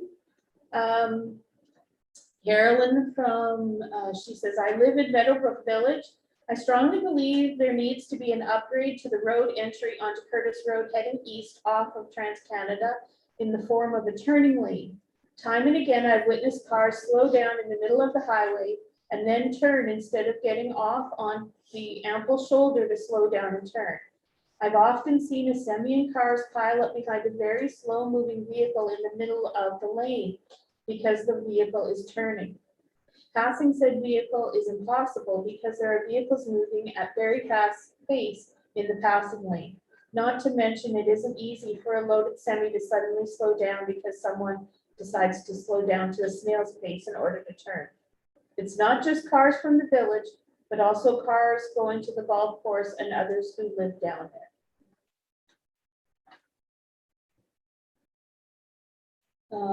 Wayne asked, he's got 2 questions.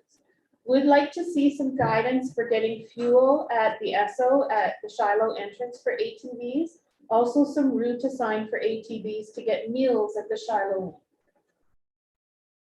And his second question, would like to see something done with Whiten Road. Being as it is the main garbage road, it seems like a couple days after it's graded, it goes back to being a washboard trail. Shake, rattle, and roll. That was the comment. And then Brenda asked, can we get Brandon Library access, please and thank you. So I'm not sure if Brenda will be watching this after, but we'll certainly send her an email. Right now, residents of Cornwallis actually do have access to Brandon Library Services. And I would encourage anyone, if you would like to see this continue in the years that are coming ahead, please send in those comments to council so that they can look for that for budgets as we go forward. Yes. But I believe that it has been very well received. I forget the number, but it was. Yeah, so far we've only reimbursed a few, but in January they'll send me the list, but I think we're probably at 50 people or I so. wanted to say 50. I Yeah. thought it was 50. Yeah. Good. In the end. Yeah. Did anyone else wish to have another question or comment before we sign off? Sorry, I have one question. Yeah, go ahead, Kim. I just wanted to know what I think this meeting is a great idea and I wish there were more of them. But this is the first meeting like this that I can remember in a very, very long time. So I'm just wondering what brought this meeting on tonight. Our residents, Want me to answer that, Bill? our residents, Kim. We need to hear from our residents so that we have got direction. And we want to be transparent. We appreciate all of the questions tonight. And I'm going to be as bold to say that there was no stupid questions out there. And we are going to address a lot of them. It's going to take us a bit of time, but I think that we need to do more of these as well. I think it was. I would agree. And I'm just wondering if like this is classified as a public meeting, like I'm assuming all or most of the meetings that the RM Council has are public meetings. So I'm just wondering if in the future, a link could be sent out to everybody instead of having to register. Because like myself, for instance, I had a commitment tonight that I wasn't able to attend the meeting, but then my commitment got canceled. So I was able to attend the meeting, but then I was scrambling to try and find a link from somebody so that I could join. Yeah, the reason that we put it up so that you had to register was because we want to ensure the security of the system. We don't want party crashers who are not from the municipality, say, they could be from Timbuktu. So, I mean, if there's a way that we can put it so that we're still able to have it secure for you as the residents and for council, so we flashing naked pictures on, then we'll certainly try to do that. Just a suggestion. Tracy, Karen Burton, and myself, we monitor the RM of Cornwallis Facebook page. We're very tough on who joins and who doesn't join. Like there are questions for you to join. If we're in doubt of somebody, we do a little research, asking questions or whatever. Bev is part of that RM group. So could she not post that link in the RM group before the meetings? Yeah, we could probably do that if that would be okay with you. I myself am totally fine with it because it's RM related. And I'm sure the other two girls would be fine with it. And I'm sure the residents would appreciate it as well. Can I ask a question, Kim? Just because I want to know how many people actually how they knew that we were having a meeting. Did you find out from the Facebook page or did you see our flash on our website? Did you? I actually found out on the Facebook page. Your Facebook, you too? I watch it. Yeah. Right on. No. Kim, it's Sam here. There were about in the last year, we've had 3 public inquiries right here. One was the ATV bylaw, when the people out there, and I know it caused a lot of pain, we just followed provincial rules. They felt that they didn't give enough input. Well, notification, why are we changing? And that was 5 years ago when that actually hit the minutes. Our only, in all fairness, administration, we can't mail out 500 letters every time the municipality has a bylaw review. So what happened there is Bill, a year ago when I think it was Mr. Greg came by, Bill made a comment, maybe we could have done something a little bit different. That was one. The Meadowbrook Lagoon was another one where we said, well, it was in the paper, we had no jurisdiction over it, and it was an Elton resident. And then again, Bill said, well, we'll try to do more advertising out there. How do we go about it? Well, technology has changed, actually, even in the last year, I'll say, 18 months since COVID. And there was some, I think it was maybe one of the gravel pits, and that's a big issue out in my ward. we said maybe we need these public, and I pushed Bill and Don, I said, we need a meeting where people don't have that 10-minute limitations at council. It's been intimidating when you come and try to resolve something or hear from public consultations and you give them 10 minutes. So I said, let's open it up, not a council meeting, just people can ask questions from the leaves turn green and the roads are rough or whatever. We want to hear from you folks, especially now when I specifically said here a month ago, let's get it done. Budget is coming. We've got a few major expenditures. Let's hear from the people. So, Okay, I'm just gonna, like, I am offering, if there are any changes that you guys want to discuss and you guys want to make it, I mean, Bill, I don't know if it's you or your wife that's on the Facebook page. Sam, you're on the Facebook page. Bev is on the Facebook page. Excuse me. I think that's a good way to notify residents. I understand you do your advertising in the Brandon Sun or wherever you guys do it. I don't know many people that get the Brandon Sun anymore out here and that, but if you guys aren't wanting to post any changes, I'm willing to give you my email address and I am willing to post it on behalf of the RM if you want, to be able to get it out to the residents. We have over 1,000 people on that Facebook page from this RM. And when people move who are no longer in the RM, they are deleted if we know about it.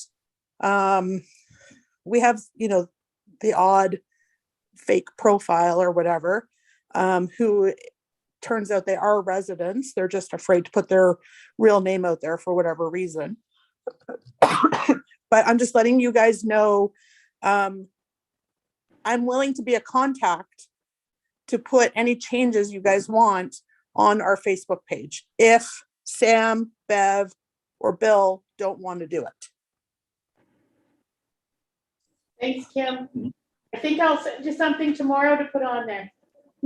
Okay, sounds good. You get the community engaged. Are we going to be screened first though? I'll email it to her. You guys are already on the Facebook page, so you passed screening. There you go. Thanks, Kim. Anything else, Kim? No, that was everything. Thank you. This meeting was really good. And I think we need to have more of them, honestly. I totally agree with you. Yeah. Well, actually, 110%. Me too. When I look at the time here, we said 7 to 9. That tells me we couldn't get all the questions in on the first one. Yeah. And I believe maybe it needs to be a quarterly or something. Yeah. Yep. No, I totally agree. Get the people involved.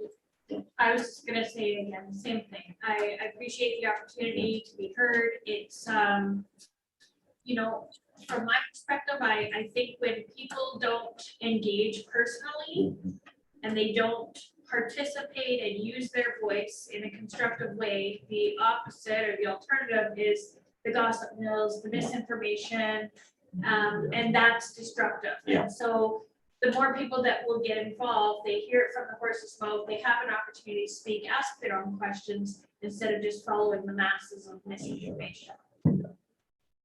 That's kind of what I was hoping this would portray forward, is to give. When I signed up, I wanted to give the residents a better voice.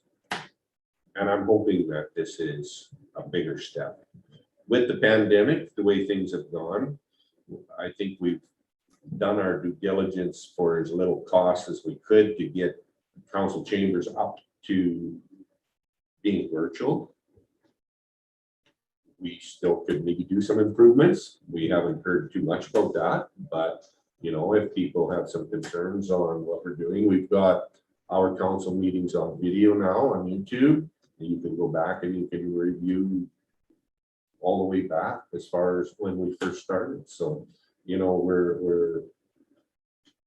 I'm hopefully that we're moving forward in a constructive way.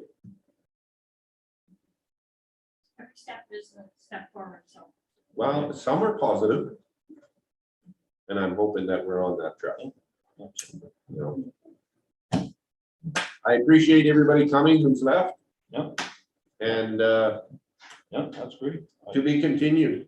Yeah, thanks, folks. Yeah. There was one more question in the chat that I'm actually curious about the answer about.